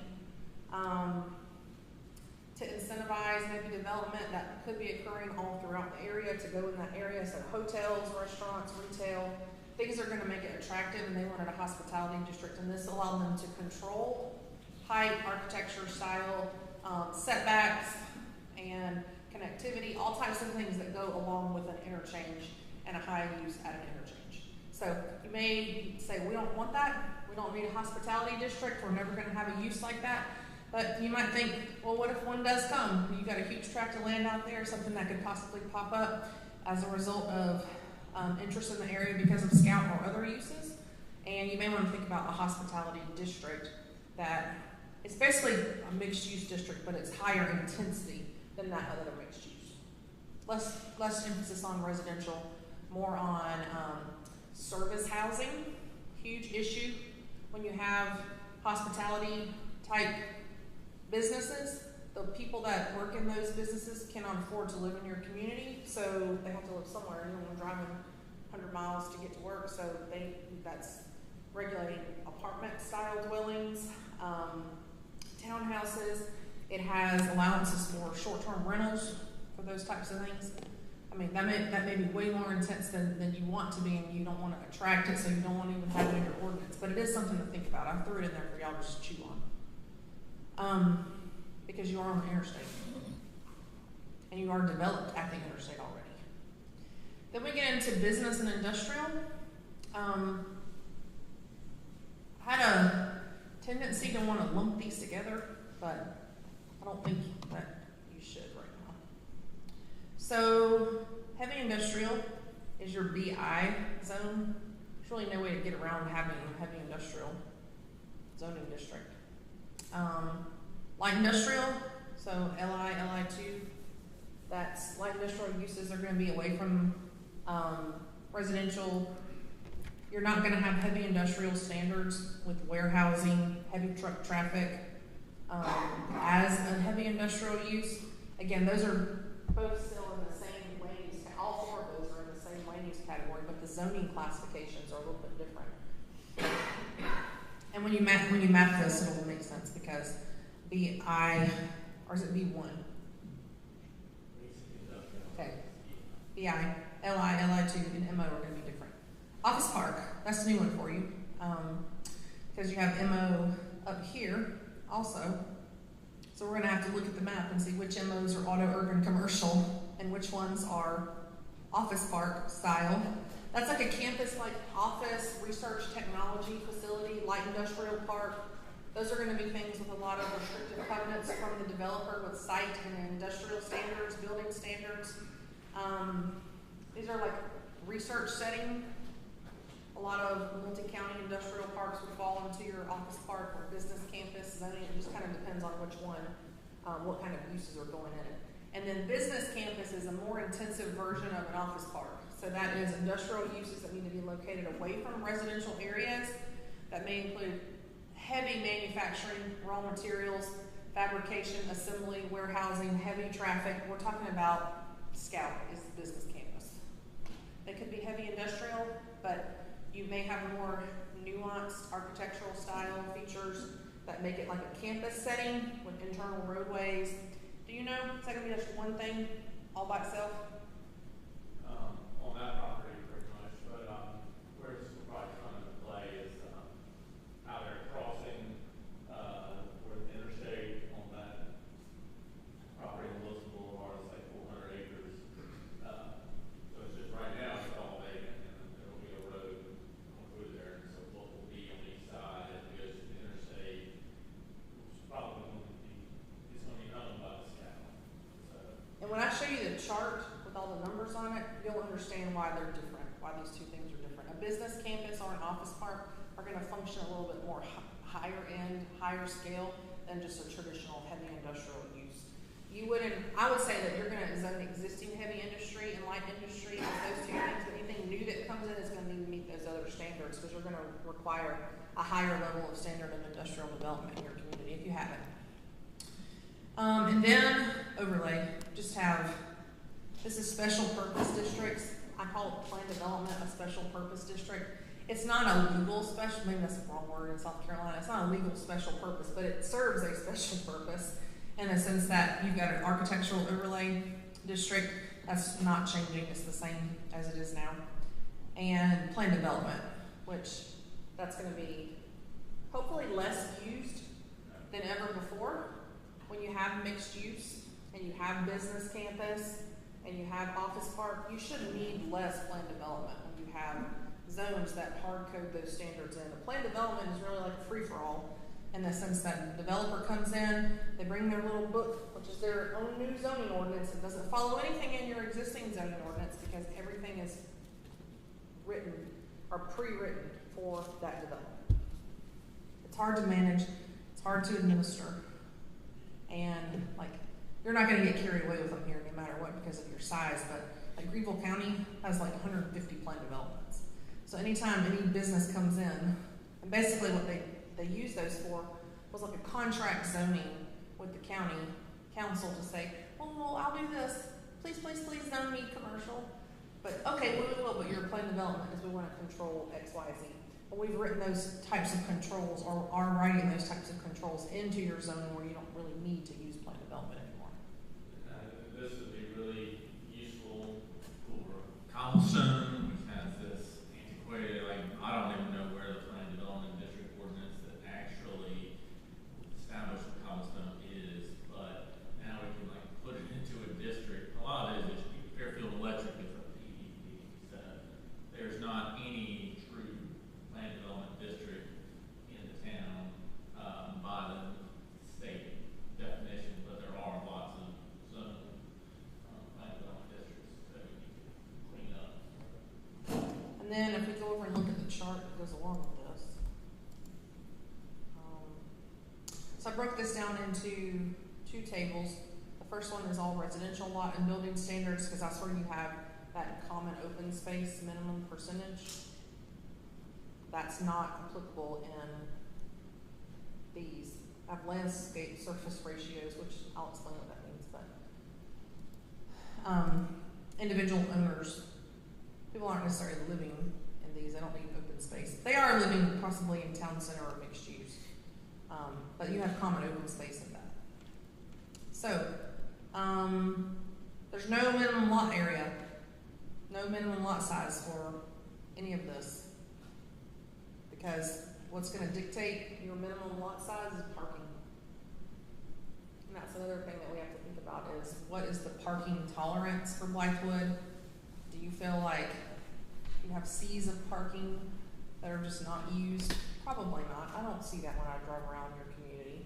So you don't really need a minimum lot size in your commercial because your parking is gonna dictate, and businesses right size themselves with parking, typically unless it's like Walmart, you know, it has like, they wanna make sure everyone on Christmas Eve can park in a well-lit parking lot. But that's what dictates lot area.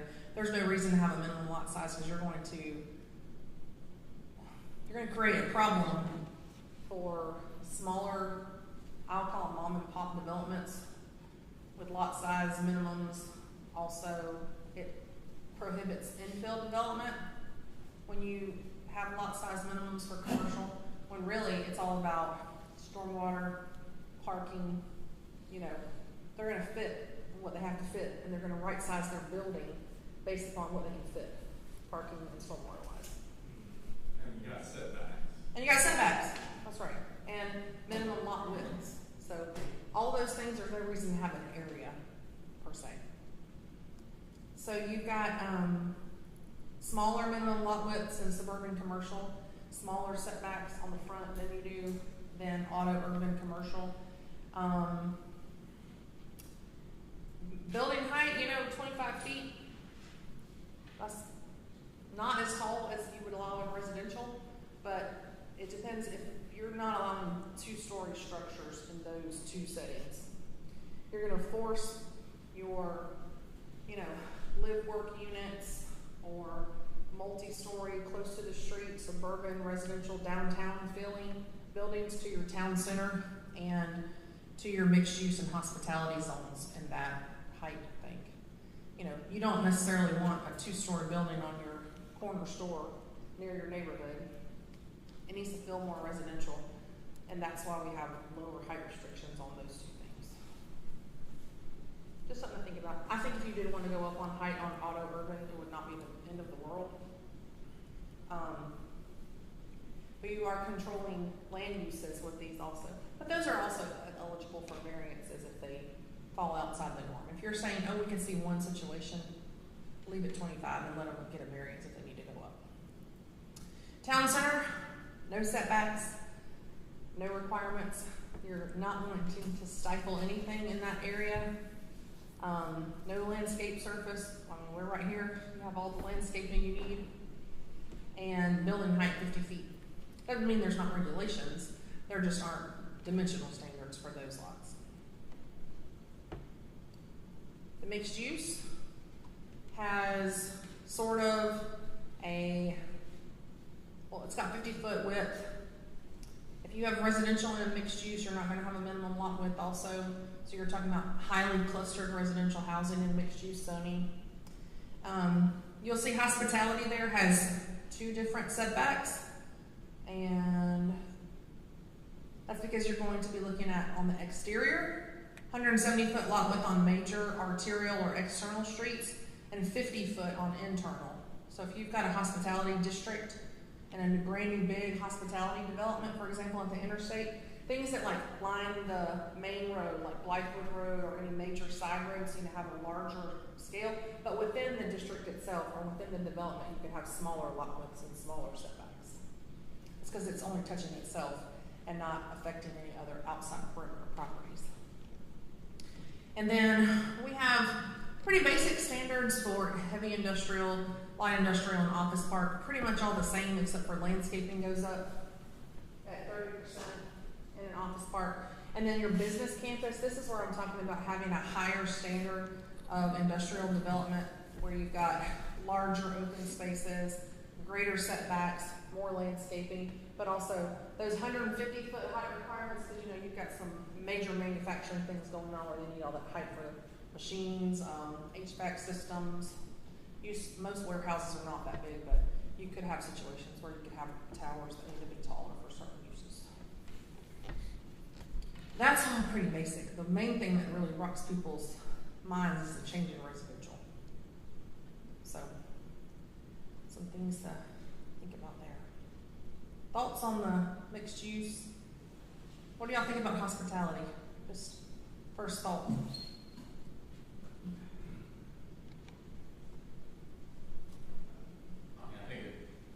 I guess I'd like to see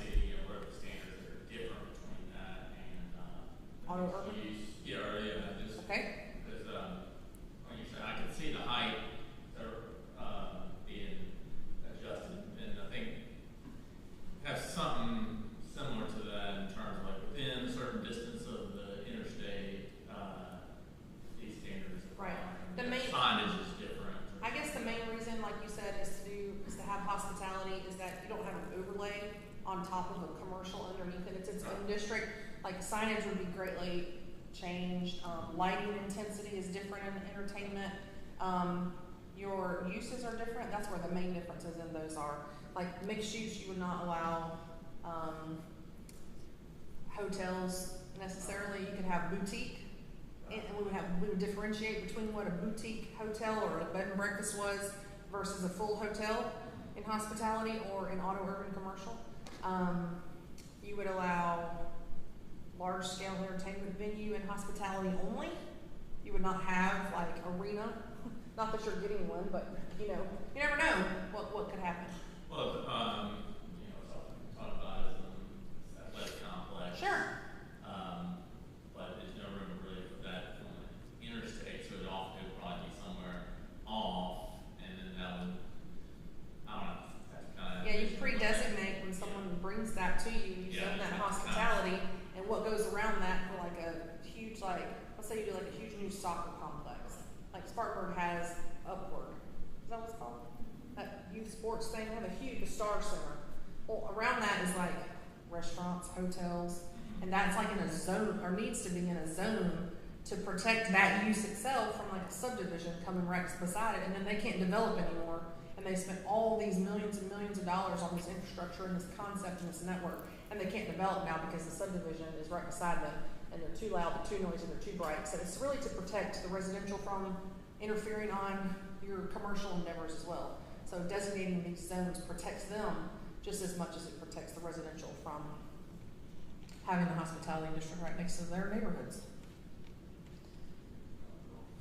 Land on Blythewood is good. The soil's good. It could be used for like industrial or residential. It's ideal for South Carolina. It's pretty good in that way. Okay, let me minimize here.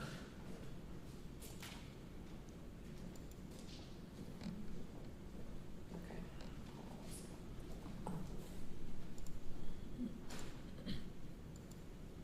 Y'all give me 1 second here. Gotta get my to-do list. And I have like 1,000 icons, so I can't even find it.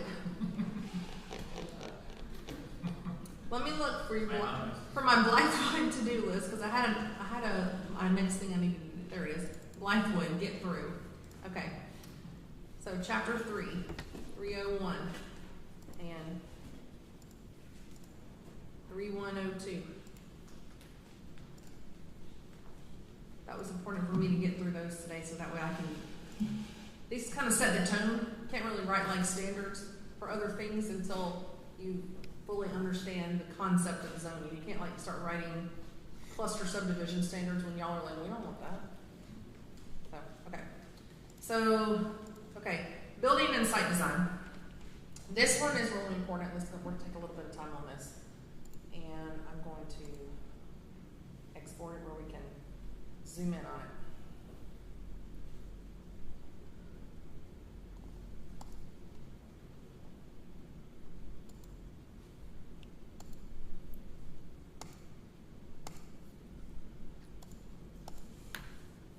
Okay, so anytime you start writing new building and site design standards, people start getting like panicky. Like, how does this apply to my development? How does this apply to my existing commercial business? I just spent, $3 million on my car wash, and now you're saying I have to do, no. This is how this functions. So all the standards within site and design standards, which are going to be signage, outdoor lighting, buffering, trees, public art will be a site design standard. Because right now you don't have any public art standards, so if someone comes in here and says, I'm going to put like a giant horse statue in the front of their business that's 30 feet tall in the name of art, what are you going to do about it? Nothing. It's not a sign, doesn't have words on it. We need some public art standards. I think you have the appetite for it. I mean, your art, y'all feel a little artsy to me. I think you got an appetite for it. Okay, so the purpose of this section, I should say, is to acknowledge that development will occur in a manner that promotes, protects, and improves, again, this is just basically saying the character of Blythewood. These protections are set out to ensure that the town, our own city, continues to provide a desirable environment for residences, recreation, education, culture, commerce, and industry. standards of this chapter apply to new development, redevelopment, substantial improvement and expansions of use sites and buildings as shown on table 311-1 below. In multifamily, single-family attached, non-residential, mixed use, and downtown. What's missing? Single-family detached. You do not apply these specific standards to a single-family detached house individually. Now, neighborhood subdivision coming in, that's different because you're treating that through the subdivision process and they're going to meet all those standards as they develop. But if a person comes in and they're going to have these things, increasing something, changing something, it's not going to apply to a single-family residence. That's important. Building design standards. Those are not going to dictate the color, material. They're going to be more about slope of roof,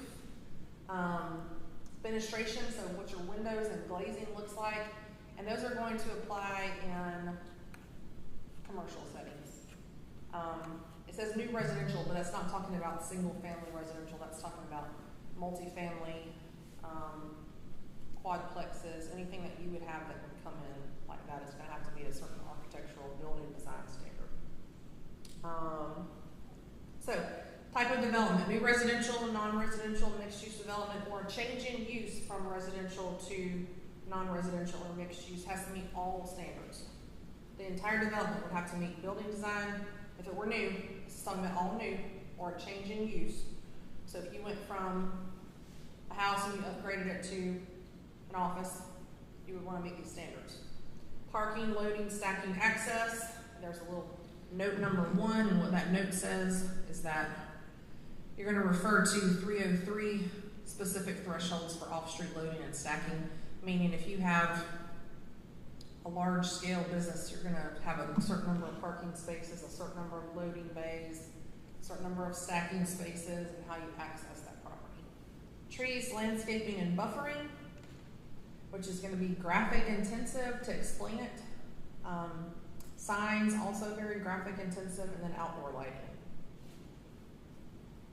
If you're increasing apartment units, manufactured home pads, I know you don't really have many of those, but or impervious surface, meaning pavement, by 50% or more. You have to meet everything.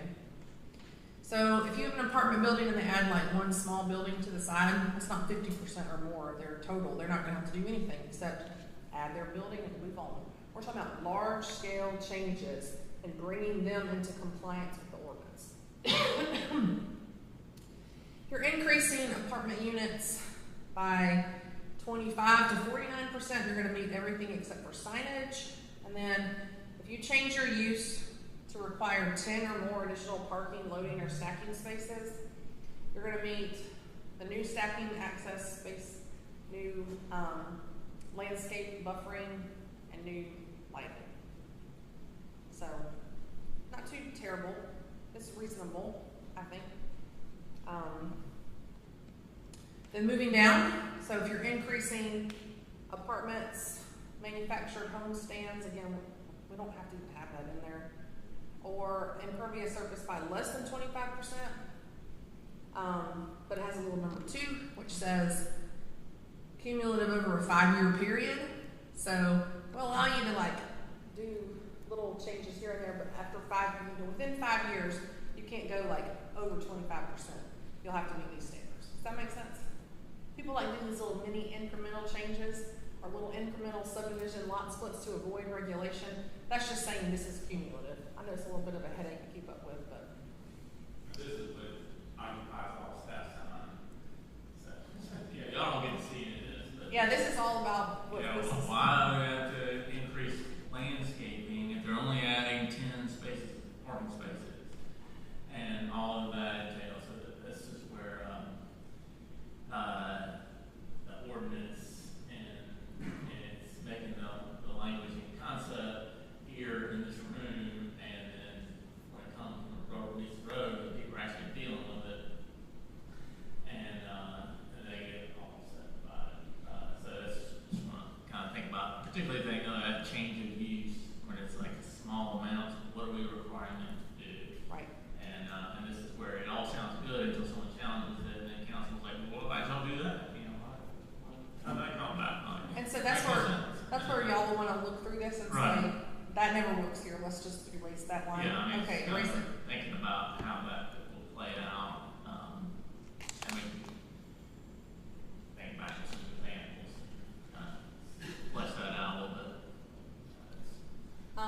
you change from a non-residential or mixed use to another non-residential or mixed use, so not residential to non-residential, but non-residential to a different non-residential use, that increases traffic by 25% or more, or generates 100 more vehicle trips.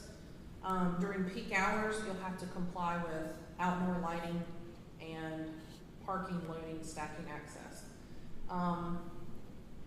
That happens. Like, you may have like a lawyer's office that turns into a Mexican restaurant, and they like have like 3 parking spaces, and now they need like 50. So, unfortunately, when you change uses, sometimes you have to add stuff. That's like a classic example. I've had to deal with that like in 3 jurisdictions, where like on your main little drive, it used to be a law office, and now it turned into a restaurant, which is like super popular, and they have nowhere to park, and it starts to be a nuisance. So like all the neighbors all over the street, and it's an emergency access problem. So this covers the town having to review when someone changes uses. It isn't just like, oh, it was commercial, so now it can just be commercial. Well, they might not be the same commercial use. And then if you make a new sign or a structural modification to an existing sign, you need to comply with the new sign regulations. That seems harsh about structural modification to an existing sign, but that is the only legitimate way that I can think of for you to improve your signage in town. Your signage is not bad. You have a decent sign ordinance now, but we'll just make some additional changes. And that's a good way for people to have to bring their signage into standard. You can repair, under nonconformities, it says right now you can repair signage, fix it, relight it, paint it, but if you're going to structurally modify it, it needs to comply with the new ordinance. Otherwise, you have to amortize existing non-conforming signs, and no one likes the word amortization. But that's what they did here. They really? Okay. Well, we don't have to do that again. We've already done it. Okay. Previous text considered. There was just a little section that said any new structure after the date shall be erected only upon a lot of record. There really wasn't any of this type of chart that explained when standards apply. So this should hopefully provide some clarity up front to individuals that still be mad and complain about not wanting to comply with certain standards. And y'all may feel that maybe this is too strict, and that's okay. We can erase some of these diamonds or change these to change in use requiring 25 or more parking spaces. You'll have to tell me as your historical reference gives you. Thoughts on this? Questions about this part? Okay. Let me one more section, and then that'll be enough. I'm giving y'all a lot for today. I know Carol has a meeting he has to go to. Okay.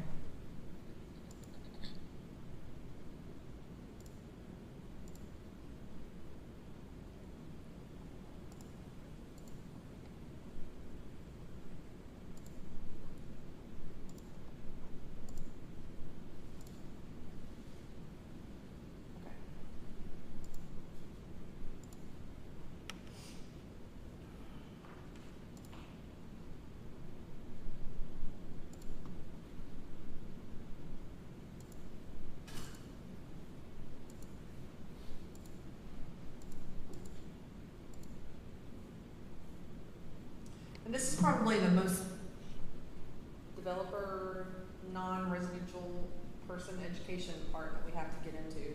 And that's dealing with what Carol was saying about how people complain about this. And this is where y'all have to or council has to take a stand on community standards.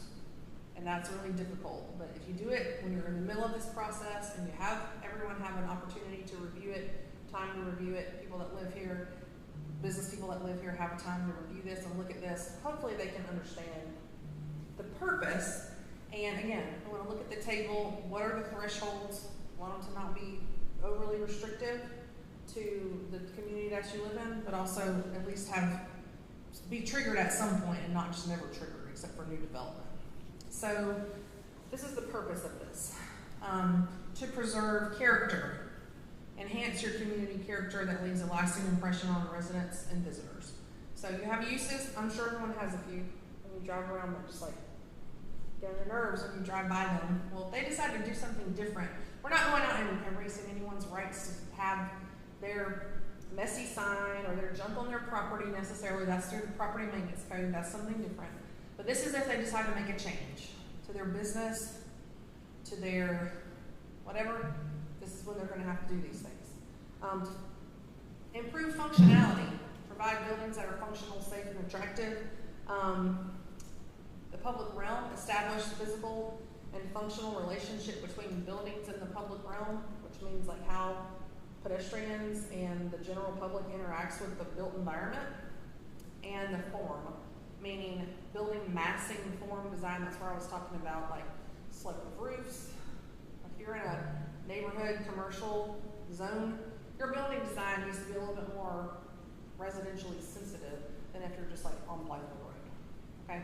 Flat roof, parapet, fine out there. But if you're like neighborhood corner store, you might need some architectural sensitivity. More windows, more landscaping. Those types of things should apply to you versus out there in the commercial land. Parking, loading, stacking, and access. The purpose of this is to provide adequate space. So ensure that adequate vehicle use areas are provided for new land uses and major alterations to existing uses. I was just talking about, you know, the law office to the Mexican restaurant, which are like real popular. And there's nowhere to park, and it becomes a nuisance. And this is just to make sure that you have a change in land use, that you have the ability to require them to comply with the ordinance. Environmental impacts. To minimize negative environmental urban design impacts that can result from excess parking, driveways, drive aisles within parking lots. It just gives the planning staff a chance to review. There will be tons of graphics in this section that explain widths on different parking styles, like 45 degrees versus 60-degree parking versus 90-degree parking versus parallel parking. All that needs to be graphically explained because it just makes more sense for y'all to understand, when a development comes in. Those things need to, who's been to parking? I mean, 45-degree angle parking is like everyone's favorite because you got lots of room, you got lots of space, no one bangs into your car, and they're a little bit wider and cars are offset. But if you have, like what you guys have out here in most traditional parking lots, 90-degree parking, sometimes, I mean, they can't accommodate, old ordinances do not accommodate modern vehicles. We're talking about curb stops, rollover, drainage, ADA compliance. There's a huge, big trend with ADA auditing. So you don't want Blythewood to get audited by, I mean, maybe you do, but ADA compliance auditors take it upon themselves to go to communities, pick on businesses, and there might be a brand new business. Zaxby's may not be ADA compliant, and that might be the town or whoever's fault because they didn't require them to have their parking lot sloped properly. Greer just went through this with a brand new Ulta they built in downtown Greer, and like they had to go back and retrofit the entire parking lot, like raise it up 3 feet because the building's way up here, the parking's way down here, and there's like no sidewalk to get to it. That's totally against the law. And building department didn't catch it. So this is why we write these regulations, is to protect you from that. And it's also a law, it's a federal law, it's important. So, but it's not usually written into zoning. It's on the building department side and the permitting side to catch these things, or the general contractor side. So if they're checked on the front end, it maintains that environmental impact. Bicycle parking, we want to encourage some off-street bicycle parking facilities in your town center and perhaps in the neighborhood commercial zone, suburban commercial. Not necessarily auto-oriented commercial unless you have designated biking lanes in those areas, because you don't want to create the appearance of safety by putting something there that isn't really safe. Design this, and it would definitely go in mixed use. Design to establish standards and regulation for safe, well-designed vehicle use areas that minimize conflicts between pedestrians and vehicles within parking lots and surrounding lane uses. We're talking about if you've got parking at the street, like let's use just Zaxby's because I already picked on it. Let's say Zaxby's is here. There's like a drive-through around it and there's parking up here in front. Well, we're gonna have some site development standards that require some kind of striping between this row of parking that is like headlights into Blythewood Road and this travel lanes. People don't just get out and the kid just hops over. You know, that designates to the driver in the drive-thru that, oh, there might be people here. Sometimes it's speed humps in certain areas within the vehicular circulation of a site. But we look at all those things. Angled parking, if that site had angled parking on it, that's different than backing out of a 90-degree parking space. All those things will be graphically described in the ordinance also. Reductions in credits. We will offer flexibility on the amount of area if you have like a context-sensitive design. So you have that here. You guys have impervious or pervious parking. I know, Malcolm, you parked in it. Like, if people do that, they don't have to have curb and gutter in their parking lot. If they have some, like, bioswales also, or anything that's good for stormwater drainage. A lot of the sections of the ordinance will integrate together where you can get some reductions in credits. You provide, like, outdoor seating, huge thing now, always was, but COVID made that even more popular. People would take their whole restaurant into their parking lot, set up a tent. Did y'all have anyone doing that? I don't know, I mean, certainly around this area. Yeah, well, you should code that in where they can do that and not be penalized for missing like 2 parking spaces because they have outdoor seating. But that outdoor seating needs to be designed so you don't run over them. You've got to have those kind of standards in place to protect developers from themselves, because the goal here is health and safety of general public. That's the parking standards. People complain about them, I know, but they exist for a reason, and we'll try to be as flexible as we can to give some incentives and options. And then the purpose of the trees and landscaping and buffering is to provide standards, again, that will protect. It feels like you're repeating yourself saying protect these things, but if someone's really picking at this, then that's the reason. Preserve natural resources, trees, native plants. When I say native plants, that's what I mean. We're going to have a list of allowed plants and a list of not allowed plants. So some of them will be our favorite southern things that we like that will not be allowed anymore if y'all are okay with it. Like non-native species will not be permitted to be planted in commercial. Now we're not regulating single family. Plant whatever you want in your own house, but you know, in public space, in commercial developments, you won't have trees that are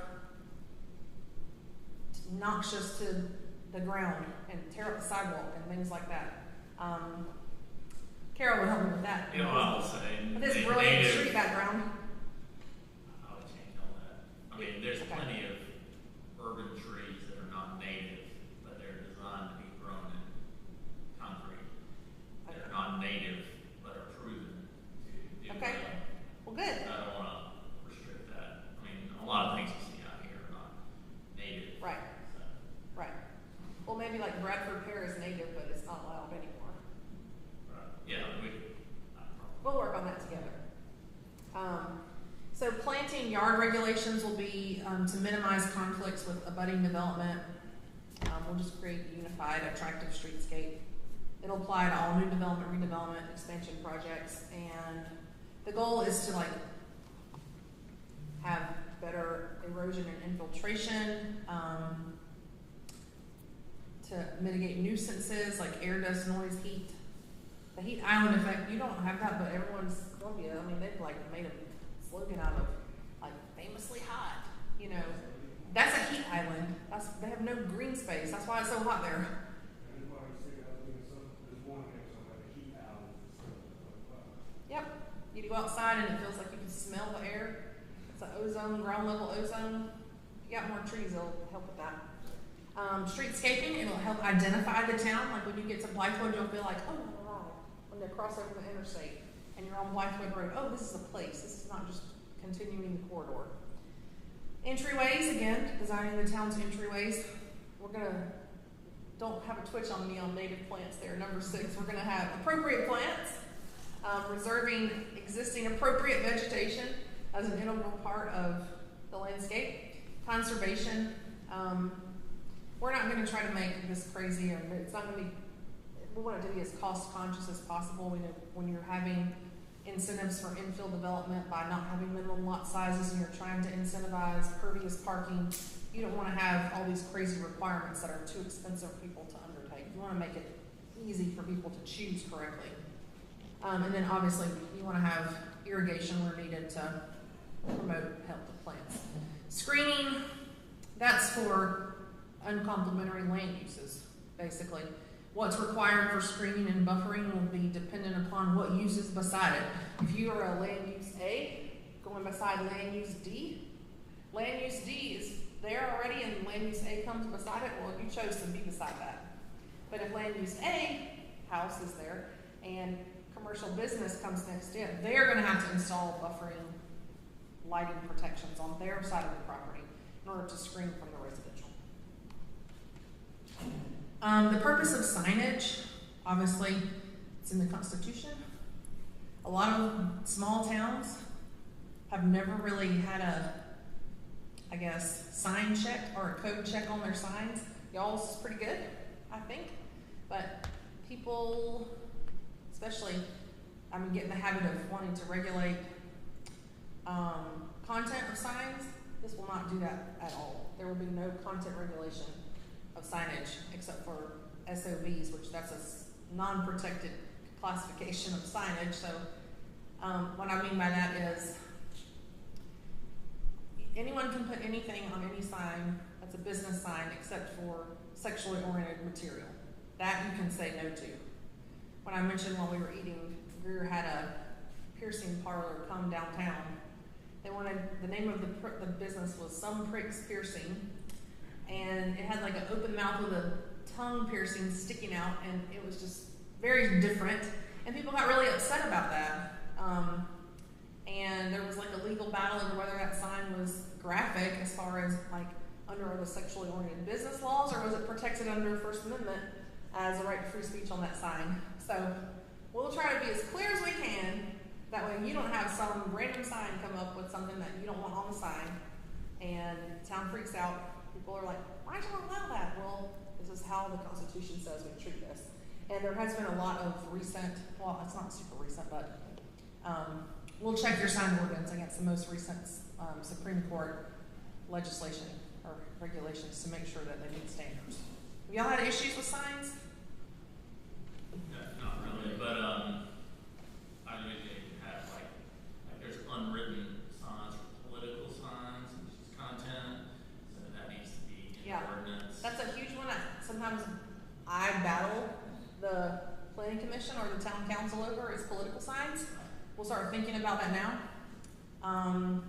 Typically, what is legally stated is you don't regulate political signage in the sense that what is on the sign or when the signs are out, they are treated like every other temporary sign. So you don't have like they're allowed 21 days before the election and be picked up one day after. That is just a bunch of stuff that people made up. That is not really a thing in sign law. So political signs have a right to be out just like any other little temporary signs, but you need to keep them out of the right of way, they need to be on private property, etc. There are election laws, like they can't be within a close distance of a polling place, but that's not a zoning law. So we'll deal with that. A lot of towns love to overregulate political signs, and that's fine until they get challenged. So. And if you work, a lot of towns will work like Carroll can work with like the local office of the Democratic Party and the Republican Party to get their candidates to do the signs properly as far as what you want without having to regulate that. So, are they a problem here, political signs? Depends on what side of the sign they like. If they like the sign or not, right? Not exactly. Well, yes, but yeah, so our ordinance does say you can only put them out 30 days before the election, they must be picked up 7 days after. Right.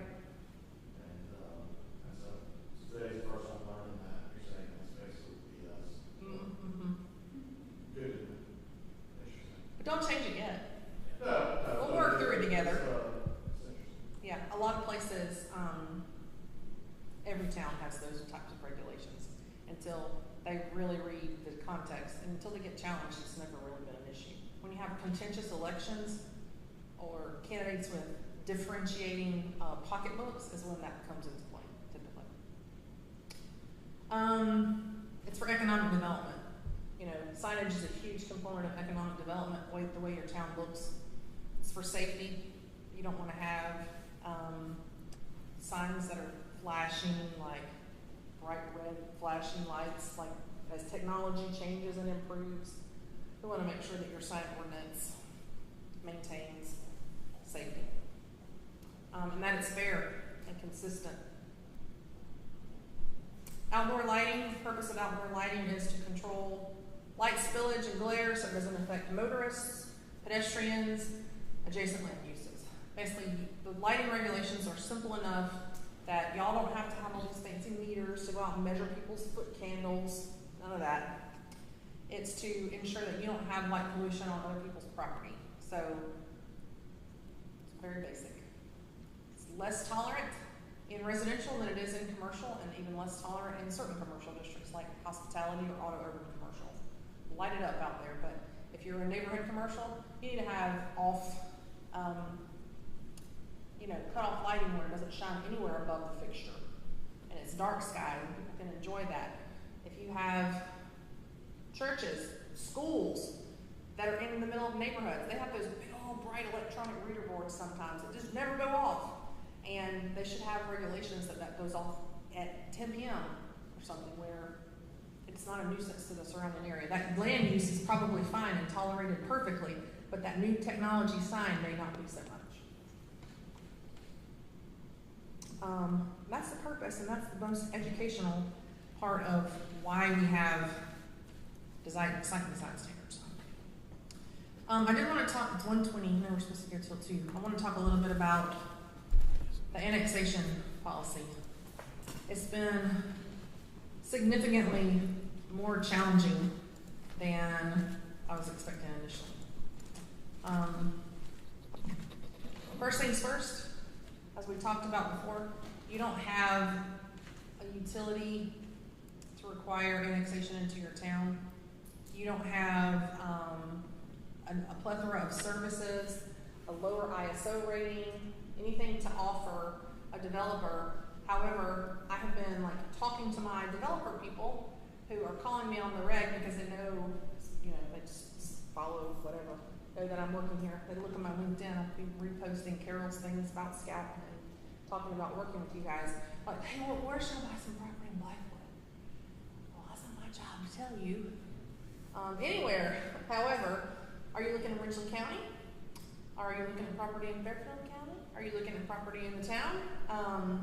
Because what I have told them, and what I'll continue to emphasize, is that when you are considering, developing, or any developer is considering developing, they need to look to the local flavor of ordinance and what is being written and what kind of development they want to do. And all of them will tell you, mostly it's residential that I've talked to. It's about lot yield. It's about how much can I get out of it, how much can I suck out of a piece of property. And that is not a mean thing to developers. That's just what they do. They tell their engineers, get as much as I can out. There's very few developers that will truly, we're having to write in common open space as a requirement because we're not going to do it unless it's required. And, history tells us and zoning practicality tells us that the closer people live together, the more common space and green space they need. And that is what American standard of living is like. Like I said earlier, Miami, Europe, they have 1,000 units per acre and they might have to walk 4 blocks or a mile to a city park, and that's okay. That's just not what we are used to and how we live. So developers are asking, for as many lots as possible, as small lots as possible, and it's because of the rising cost of infrastructure, rising cost of land. They're probably looking at land around Blythewood for super expensive, $40,000 an acre with no infrastructure on it. So that's expensive. And as such, they need to get as much lot yield as possible in order to make it a productive investment. And I'm talking about your national builders, and that's who's y'all are on the radar, like D.R. Horton, Meritage, semi-regional builders, developers purchasing things. They're probably already doing it. Probably getting phone calls from them, asking questions. The upstate is coming this way, you know, they're getting tapped out up there with regulation, over-regulation, and feeling like, you know, Scout put you on the map again for, this is a place people want to look at and think about coming. Well, how can you get them to annex into the city, or into the town? And it's that you have to threaten them almost, or convince them that your regulations allow, and that's where we're trying to write more relaxed, nuanced zoning regulations. Not relaxed as in they're not strict, but there's some flexibility, more flexible regulations within, where they may be willing to annex in because they're not sure exactly how they want to develop the property or what may come in the future, but you have options within your SR zoning that allow them to move within based upon what the market is dictating when that time comes for them to develop. And if they don't annex in, Richland County may require a more convoluted process, or they may be annexed by the city of Columbia. And whether or not that threat is true today, I think it remains to be seen. But with Scout annexing, that is going to extend your boundary in a positive direction towards other properties annexed in that area. Like, why would they do that if it wasn't good for them? They wouldn't. So that's really actually considered to be a good thing for the town to have a Scout annexing in. I don't know how, it's kind of a headache because you have a lot to do, a lot of ordinances to write, a lot of T's to, you know, cross and I's to dot, but it will be positive, beneficial for your annexation because that's going to increase the town size and also allow for other opportunities for annexation that touch that property and just the trickle-down effect of that annexation. Without a major overhaul of the way that your government functions, that's really all that you can do annexation policy-wise. So it isn't that you need necessarily like a annexation policy, it's more like an annexation plan for properties that you want to, and that's what we're working on with our GIS coordinator. She's in Texas, but she is just as familiar from a mapping point of view as I am. And obviously I'm guiding her through the process of saying, okay, once we have this zoning map converted one-to-one, we're going to look at areas that maybe have some, like where's the SR? Where's that suburban residential? Not like semi-urban should be closer in town, but on the fringe, are we all at the top? Is that all rural? And are down here, are we all semi-urban? Maybe there's opportunities to annex closer to the more dense areas of Blythewood. And those are properties that we need to be looking at and targeting for annexation into the town versus trying to annex things out of areas where there is no infrastructure. There may not be infrastructure, and it's gonna, and people may want to annex in, but they have the same development rights not annexing as they do by annexing. You're really targeting annexations that are going to be developed because that's where the rubber meets the road as far as what is allowed, what type of service am I getting from the town. And I don't mean service like I'm getting water and sewer. I mean, am I getting good, treated like a customer, productive service? Is the planning commission doing me fair as a developer, giving me a good lot yield?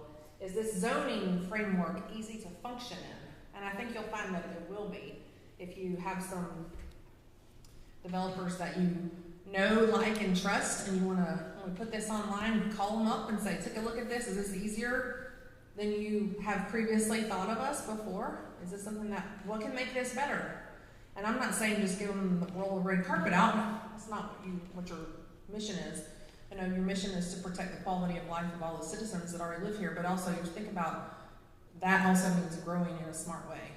So it's not really a policy, it's more like a plan, because you can't really make a policy when you have no policy making skill in that area, and you don't. So unfortunately, that's kind of where I am on the annexation. I thought it was going to be it's harder than I was expecting.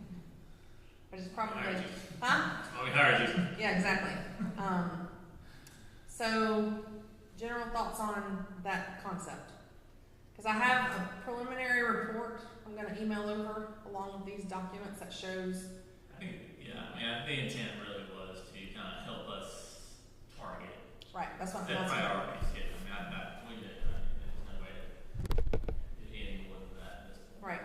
But that is very helpful in and of itself, just as a plan.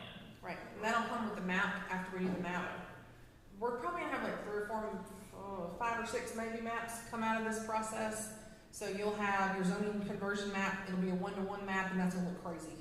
And don't share that with the public yet, because that will be, you don't want a map that people are afraid are, the one, like if you did what I would say a one-to-one map, like if you took all, we just talked about the nuance changes, like maybe having to change a certain subdivision, or looking at things that were D1, so we'll do that internally.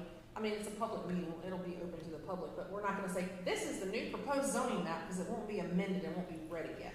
We'll go through a process where we look at that together, and then we'll say, okay, this is the draft map of what we're proposing the zoning to be. People come in here, we'll print some big maps, we'll have a workshop, everyone can come, look at their property, look at things that are near them, how things are gonna be zoned.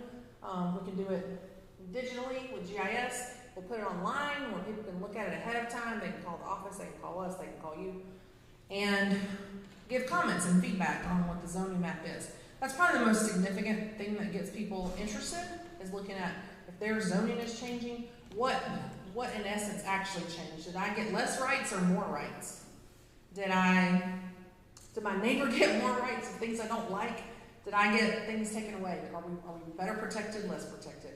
And that's what we want to make sure we explain to everyone when we roll that map out. So having that first one-to-one map that we work on together is not the final first draft. Does that make sense? Okay.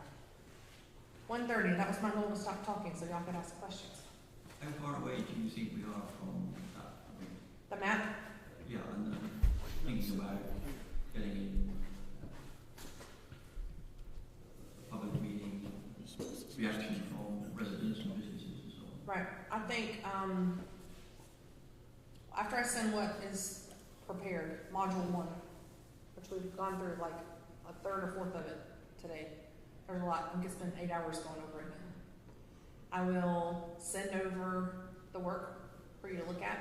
A lot of nuanced information, more than this. But I needed to explain the concept of the district changing from the 19 to the 13 today, and what those exactly meant. And then when you read now, you're going to say, okay, I understand what SR is, and this is how it functions, and this is what the rules are, and this is what land use is. And y'all get edits back. I mean, I think that October would be ideal that gives you enough time to, maybe 6 weeks, 4 weeks of editing, give me 2 weeks to work on the map based on that. Y'all can look at, what do you think about that?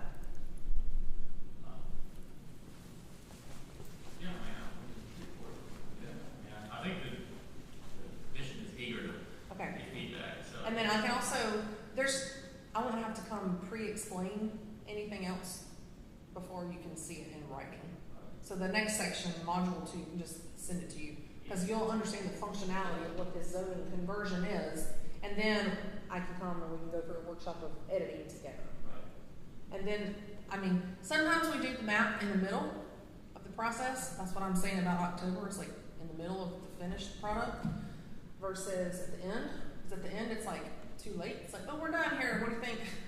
I think I like to include the public a little bit in the middle of the process versus at the end of the process. Budget-wise, we're halfway through. So I think that's about appropriate, would be October, to have something mapping-wise rolled out in this new zoning concept. Me explaining it to you, it will be more broken down to explain to the public. But when you have the map, and here's what really changes about your property, it really makes a lot more sense. And they need that. It's a hand-holding process. It doesn't affect most people. The goal is not to take away anyone's ability is to add options.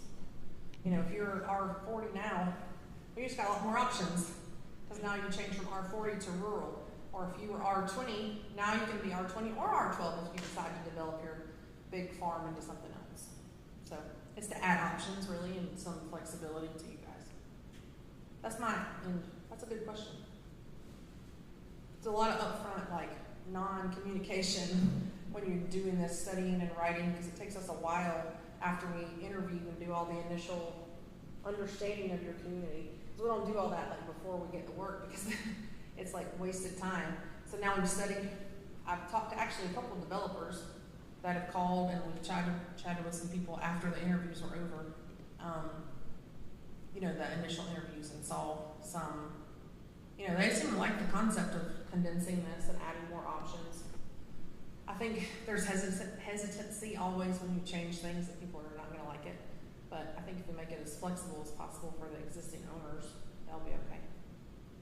Find that the owners like it for themselves and not their neighbor. Yeah, that's how it always goes. Very good. Commissioners, any other questions? Did want to just emphasize that we just need to do something with the board architectural review. Okay. They are very much deep into that ordinance and looking at that and meeting with them and kind of see what needs to be changed. Because at one point we did have some draft changes to that and didn't really get to the point of Okay. finalizing that. But Can you send me those? Okay. and it's in the plan. Oh, it's in okay. the ordinance. Okay. It's in the zoning ordinance. Primarily in the town center design standards, but we can talk about that in more detail. But Okay. that's a significant part of Okay. Blythewood. We can have a workshop with them, Yeah. even like a Zoom one if you wanted to do it that way, or we can have another regular meeting and have like a 30-minute, 40-minute presentation with them. Yeah. When do they meet?